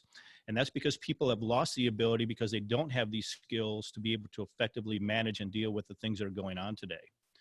So just briefly, the 8 critical skills that the chamber talks about are: you have to be self-aware, you have to be perceptive, you have to know how to actively listen. Not just to listen to respond, but actively listen. You need to be able to think critically. You have to today have learning agility. You can't go in thinking you know everything. You've got to learn, pay attention, and pivot and make adjustments as required. And we've seen that with what's going on with the pandemic. You have to be willing and able to make decisions. You have to learn how to effectively communicate. And then we tie that all together with you have to have empathy. Without empathy, you won't care for your other men and women across the world. And then when you take those 8 skills and you turn that into a continuing cycle, now you have the ability to be productive, but you also have the ability to develop situation awareness, which adds to your own personal safety, but adds to the safety of all of our communities. So again, we can have tourism, so we can travel the world and not be in fear. So when we combine the learning of 8 critical skills and situational awareness, it gives us the ability, again, to deal with pandemics like COVID-19. It gives us the ability to take responsibility for our own safety, and then by default, the safety of those around us. And it improves our overall mental health because we learn how to deal with those things that are going on in our lives. So you learn that overall safety, how to deal with the pandemic, how to take responsibility for your own safety, how to share this with your kids. And I can't emphasize this enough. Parents today and adults today have a huge responsibility to convey these 8 critical skills and how to be safe to our kids so that as they grow up and they become the next generation of leaders, that they're prepared to do that. It focuses on help with our mental health again. And the bottom line is when we all learn these skills and we understand situational awareness and tie all that together, now we start all taking responsibility for our own safety. And I'll circle back around to what I said at the very beginning and Joe's comment about the holistic approach. Einstein said years ago and defined insanity as doing the same thing over and over again and expecting a different result. And that's what we've seen in our society today because we're focusing on symptoms. We're focusing on those things that are right in front of our face instead of taking a step back and providing the necessary skills to the people that need them so that they can be productive members of society. Here in the United States, I can't speak for around the world, but here in the United States, millennials and those Generation Z, the young men and women in our country today, get a very bad rap that they're lazy, that they don't care, that they only think about themselves. Our position at the Chamber, both here in the United States and around the world, is that may be true, but it's really our fault. We have not given those young men and women the necessary skills to do the things that we talked about. So instead of complaining about it, instead of getting upset because they don't have the skills, let's take a program that we put together that uses e-learning to reinforce behavior, spread that across the world, give these young men and women these skills. So again, we can all move forward in a positive way. Joe, thank you very much for allowing me a few minutes to talk today. And I'm very, very proud to be part of the U.S. Africa Chamber of Commerce with you.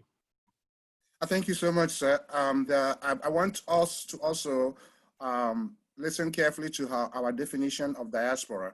Diaspora encompasses 99.9% of all humanity. We have all moved from one place to the other. So which basically means it took our diaspora really to build the White House, to build the Cambridge, to build the Buckingham Palace. Guess what? It is up to us too. If we are going to build all these things in Africa, we need to drag in the whole world to the cradle of civilization. And we are going to be very unapologetic about it. We are going to be unapologetic about it. It's very important we understand that. Just don't have tunnel vision on the class or creed or what have you. Okay. The point is this: if you cannot define yourself and don't stand for anything, I'm sorry, you'll be a dog in the manger. But let me have the next speaker. I will also say that Brian and I and the rest of our team leaders with the Chamber and also the Global Diaspora United Voices for Economic Emancipation, we are strong advocates of being encompassing. Okay, everybody has their own little attribute asset to bring to the table. But collectively, the sand, the water, and the cement gives you the building block. You cannot have a block isolated. So it's very, very important. Don't leave any stone unturned. Within our group would be anybody you would like to have access to, including Her Excellency Dr. Arikana, Ambassador Perry, Howard Jira. It doesn't matter. The reason why I'm telling you, the next person I'm going to introduce to you is to give you an example of what investment is all about. Our forefathers know that.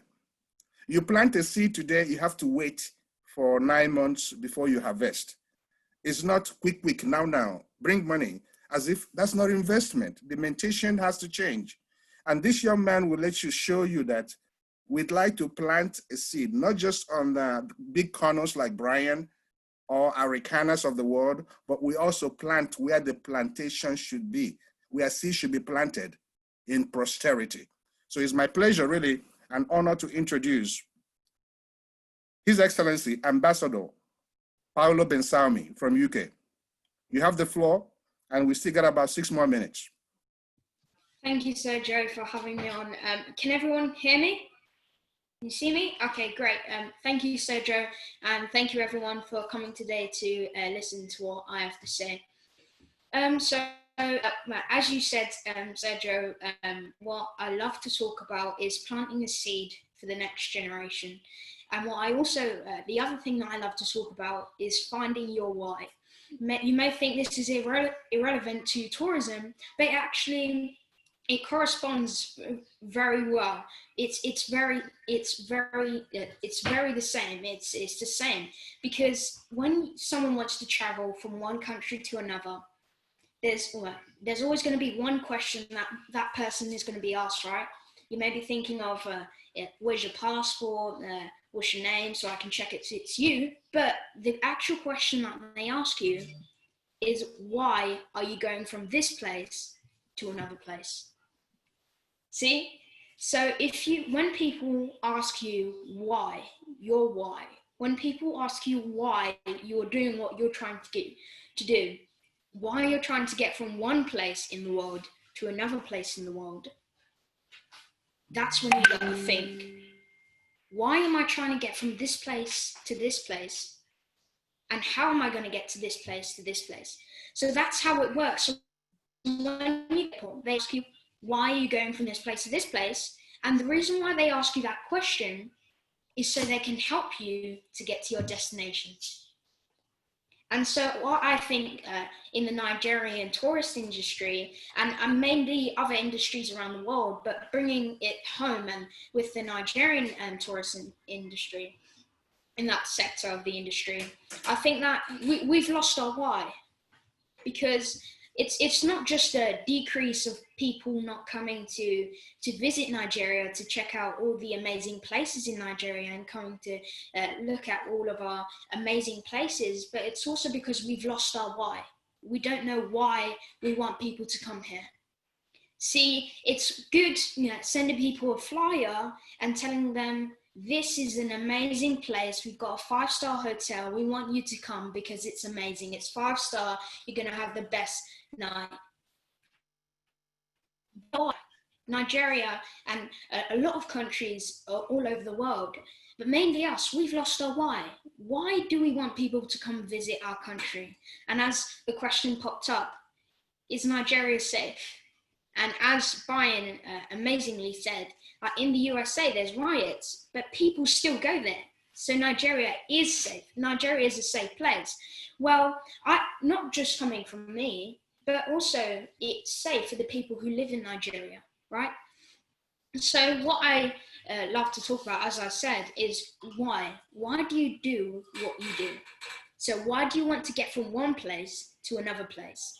In order to get to get an increase of people coming to Nigeria and visiting our amazing points in Nigeria and seeing our fascinating places in Nigeria, we first have to find our why. See, the reason why, let's say in other industries, the reason why people buy Apple products, let's say, is because Apple has a why. What is their why? When Apple made their first computer, what did they say? They said, the reason why we made this is because we believe that everyone should have a computer, not outside, where? In their home. So I think that in the tourism industry, we've forgot our why.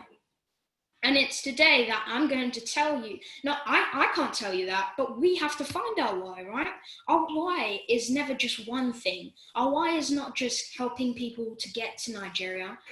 Our why is many things.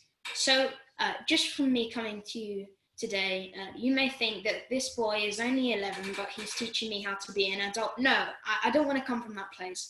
I just want to be the boy that's 11 that comes and inspires you to next time someone speaks to you and says, I'm going to Nigeria, or maybe they're not going to Nigeria, they're visiting another country. Ask them what is their why. Some people don't even know their why they want to go to different countries, right? And some people don't even know where they want to go. So in order to have the increase of people going to Nigeria, seeing our amazing stop points and checkpoints in Nigeria, we have to find our why, find who we are, and plant the seed for the next generation. See, our ancestors knew their why. That's why we are where we are today. So it's right now, right here, I'm telling you, find your why. Find why you want to do what you want to do. Find what you want to do in the world. And in order to get an increase, like I said before, on tourism and people visiting you, you first got to think, before I find the why of Nigeria, I first have to find my why, because I'm a collective person of Nigeria. So if you're from Nigeria, anyone who's listening to this, if you don't know your why, you can't expect someone else from Nigeria to find the why of Nigeria if you're from Nigeria. See, I found my why, and it's for you to find your collective piece of the puzzle. Make the puzzle. Don't leave the puzzle unfixed. Don't leave it like that. If you want people to come to us, we've got to find our why. Thank you. Thank you, Sergio. Thank you so much, Ambassador. And I do appreciate you. Since we have about 2 or 3 more minutes left, I will. Joe, what clock are you using? I'm Chinese. Joe, what clock? Is that American clock? Joe is Chinese today. Okay, we'll allow you another minute or Just two. 1 minute summation is, yes. Again, the last 2 speakers have basically done all that needs to be done. The previous speakers have all challenged all of us, from Ms. Totty to Charles Odo. And I will engage Charles on another conversation, and I like what they're doing. And Robert, Dr. Bailey, and so on and so forth. But the most important thing is this: the instruments of change are within our reach. The instruments of change are within our reach. I see I see Oke Bakasa. I see all these superstars. I see Taiwo, Wakego, and all these, and the rest of them. The instruments of change is within our reach. It's almost like Moses, hit the water with the cane. The cane is already in his hands. It's up to him to utilize it. It's almost like David fighting Goliath with a slingshot. It's already in his pocket. Pick a pebble and leverage it. So if we don't, what kind of legacy are we going to leave? Thank you so much. Thank you. Isaac, you want to take up from there? Because I'm clapping for every speaker today, from the top to the bottom. Oh, yes. You guys have been amazing. You made this show worthwhile. You made this almost 2 hours worthwhile. And I'm so happy because we rounded up like we planned to. So yeah, right on time. Yeah. I'd like to say a very big thank you to the young man who spoke, Mr. Joe introduced from the UK, Polo. Beautiful boy. I'm not sure Polo has been to Nigeria, but he's speaking like someone who has been to Nigeria and someone who knows what time it is, And I'd also like to thank Mr. Dr. Joe Madu, Sir Joe, thank you for this gentleman you brought on board. Yeah, Polo, you're welcome. So this has been very incisive. And a big thank you also to the president of Lagos State Chamber of Commerce. She made out time, and the weight she's pulling behind this project is amazing, because when you talk money in Nigeria, the Lagos Chamber of Commerce houses one of the biggest people in business. So you can't talk about business without them. So thank you, Toki Mabogunje, for your time and energy and resources, the one you've done and the one you will do. And another big thank you. Yes. The Aquabom team. The Aquabom team, they've done well, very well indeed. And we also say thank you. You already said thank you to Madu, Sajo Madu. The shy guy, shy Shilo, that's how we say in school. The supposedly shy guy, we have a lot of takeaways from you. And the president, the founder of Goge Investments, Dr. Bailey, a lot of people are trying to hook up to you, but they all know what to do. They'll do the needful. They are coming through Goge Africa. We'll introduce them. And the business will be done. I mean, it's so powerful getting the, American, USA, Africa Chamber of Commerce, Lagos Chamber of Commerce, and all these big players in their own field. I think every one of us, I think I'm also waiting to see what next week will be like. But then you're going to get the minutes of this meeting, and then we'll also do the necessary connection, both we can do front door and behind the doors. It will be done because the idea is to move development in Africa forward and also to develop our own selves. I see a lot of training coming on board. Sergio Mado, am I right? A lot of training here and there. Exactly. So those will be happening. Like we said last week, we got Sterling Bank on board. They brought 5 billion down to develop tourism in Nigeria. They requested that Goge Africa should set up a team. We have done that. We held our first meeting yesterday. Next week, we shall, we'll have a statement for the press. So we're not kidding here. This is a movement, and we have all the right people on board. But then our door is still open because you never know it all. At this point, I'd like to pass over to my boss to do the needful. Oh yes, you've basically done all the needful. Thanking all our participants for showing up. I saw my man FOLA Martins from behind the scene doing what he needed to do. FOLA, I say hello, I hail. And I see former Jimobi. And really, before we leave, if I crave your indulgence, there's this question that Mike, the founder of Southeast Professionals, Mike, are you still there? Oreke, please, could you put Mike on the screen? Hello, Mike, are you there? Uche, we need Mike to call. If Mike is not there, Uche, could you quickly share his question with us? Mike, are you there? Okay, Uche can share the questions. Okay. If Mike is and to whom it is directed. Yes, please. The question is directed to Brian. It says, strategically, change in leadership and discontinuity of programs of the past regimes have always been a problem in spite of regimes involved due to change in political leadership or parties at states and federal level. How do we consistently develop and keep selling the same brand? Brands take years to build, so how do we ensure a brand building effort is not deflated by a new regime? The question was addressed to Brian. Yeah. May I respond to that, Nneka? Okay. Yeah, yes, please. Okay. Uche, thank you for your comment. I think it's a very interesting comment. And if you recall, the last time I spoke, I mentioned the issue around worldview.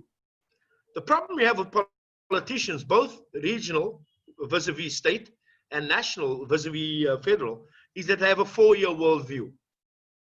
And that's problematic to any development because anything, and this is what Sir Joe quite succinctly spoke about, was tourism, like everything else, is relative to time. And when you have a worldview of a group of politicians at any point of whether they're regional or whatever, they have a worldview of 4 years. And then, in fact, actionable worldview of 3 years. The last year of their stay in office is about trying to get back into the next 4 years, as you're well aware. And that is problematic. And that is why I think what Nneka and Isaac is doing, what Sir Joe, the rest of you, in terms of tourism, is because if you take Nneka and Isaac, and I know Isaac for 13 years, they've been consistently doing this. And these are the people that need to be the bedrock of how you're going to forward your tourism strategy over the next 10, 20 years. And it's going to take 10, 20 years. That's how long, unfortunately, it's going to take. Now, when you plug that into the worldview of a politician, it's not going to work. And you ask yourself, why do you find the state of Nigerian tourism in the state that it is, there's your answer. Thank you. Thank you so much. Thank you, Brian. Wonderful. Thank you, Brian. Yeah, thank you so much. Wow. Okay. Zach. Yes. Where are we taking it from here? We're ready to draw the curtains. Oh, yes. So that busy people can go get busy. I'd like to say obrigado to guys, to Portuguese-speaking people who joined us from different time zones. I'd like to say gracias to the Spanish-speaking gentlemen who joined us. I'd like to say merci beaucoup to the French-speaking people who joined us. And we look forward to the actionable points from this web seminar and see how to move the tourism industry, especially our domestic industry, forward. Africa is a place to be.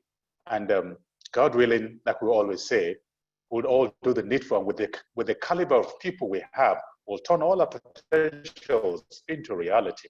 So until thank you for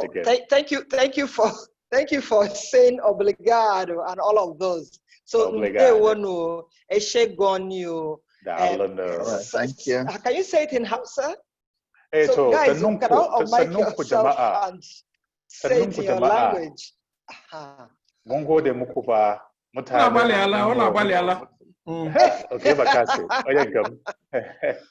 Okay, so everybody here will be getting minutes of this meeting. Sergio, you didn't unmic yourself, but you're saying something. You'll all get minutes of the meeting. Okay, so Nabali, and also Mangba, Mambisem, everything. And in the USA, we say, thank you so much. Hey, Doc. Okay, I think this is the time to say hello and let's facilitate. Sorry, guys, I was working while I was watching you all. Okay. I know, but Dr. Val, how are you? Oh, dear. All right. Yeah, it's so all good. Salute you. I'm not, this is not for you guys. This is for my patient that's on the other side of my computer. No problem, Doc. Well done. Well done. Thank you for joining us. Thank you. Hey. Where's emergency? Where's my namesake? Thank you, Dr. Gord. Dr. Bailey. Thank you. Yes, sir. Yes, sir. Dr. Bailey, thank you. Thank you, Dr. Bailey. Appreciate you. Thank you, everybody. Thank you, everyone. Dr. Bailey, you have a lot of people are trying to get across to you, Dr. Bailey. Thank you, guys. Thank you. Thank you, Prince. God bless. Thank you. God bless. Thank you. Amadi, a lot of people are trying to get Michael. Brian.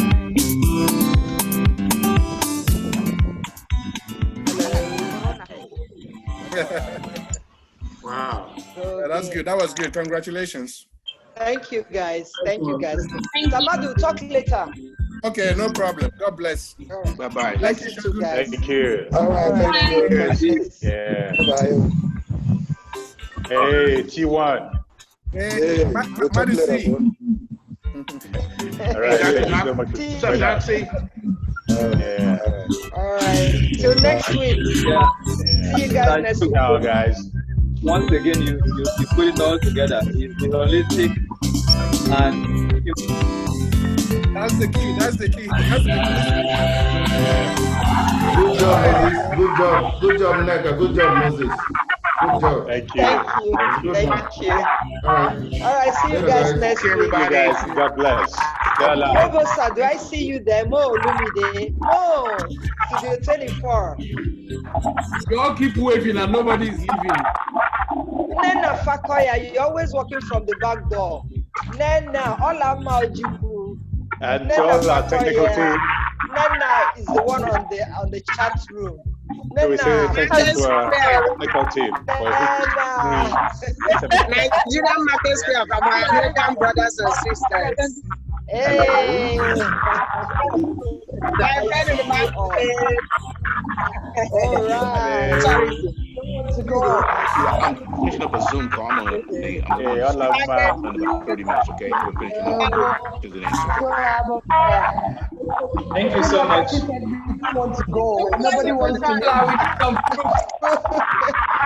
Ngozi, where are I love my market. I love food. I love Africa. I love Nigeria. Nigeria got the first.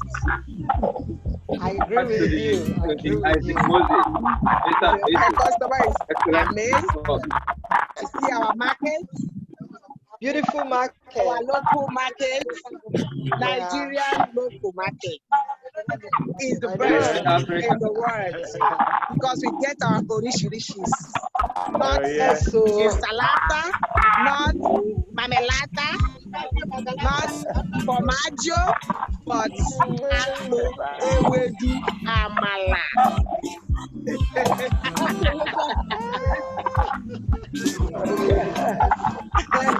Nollywood is taking the stage next week. It's ready. Hi, ciao, and up.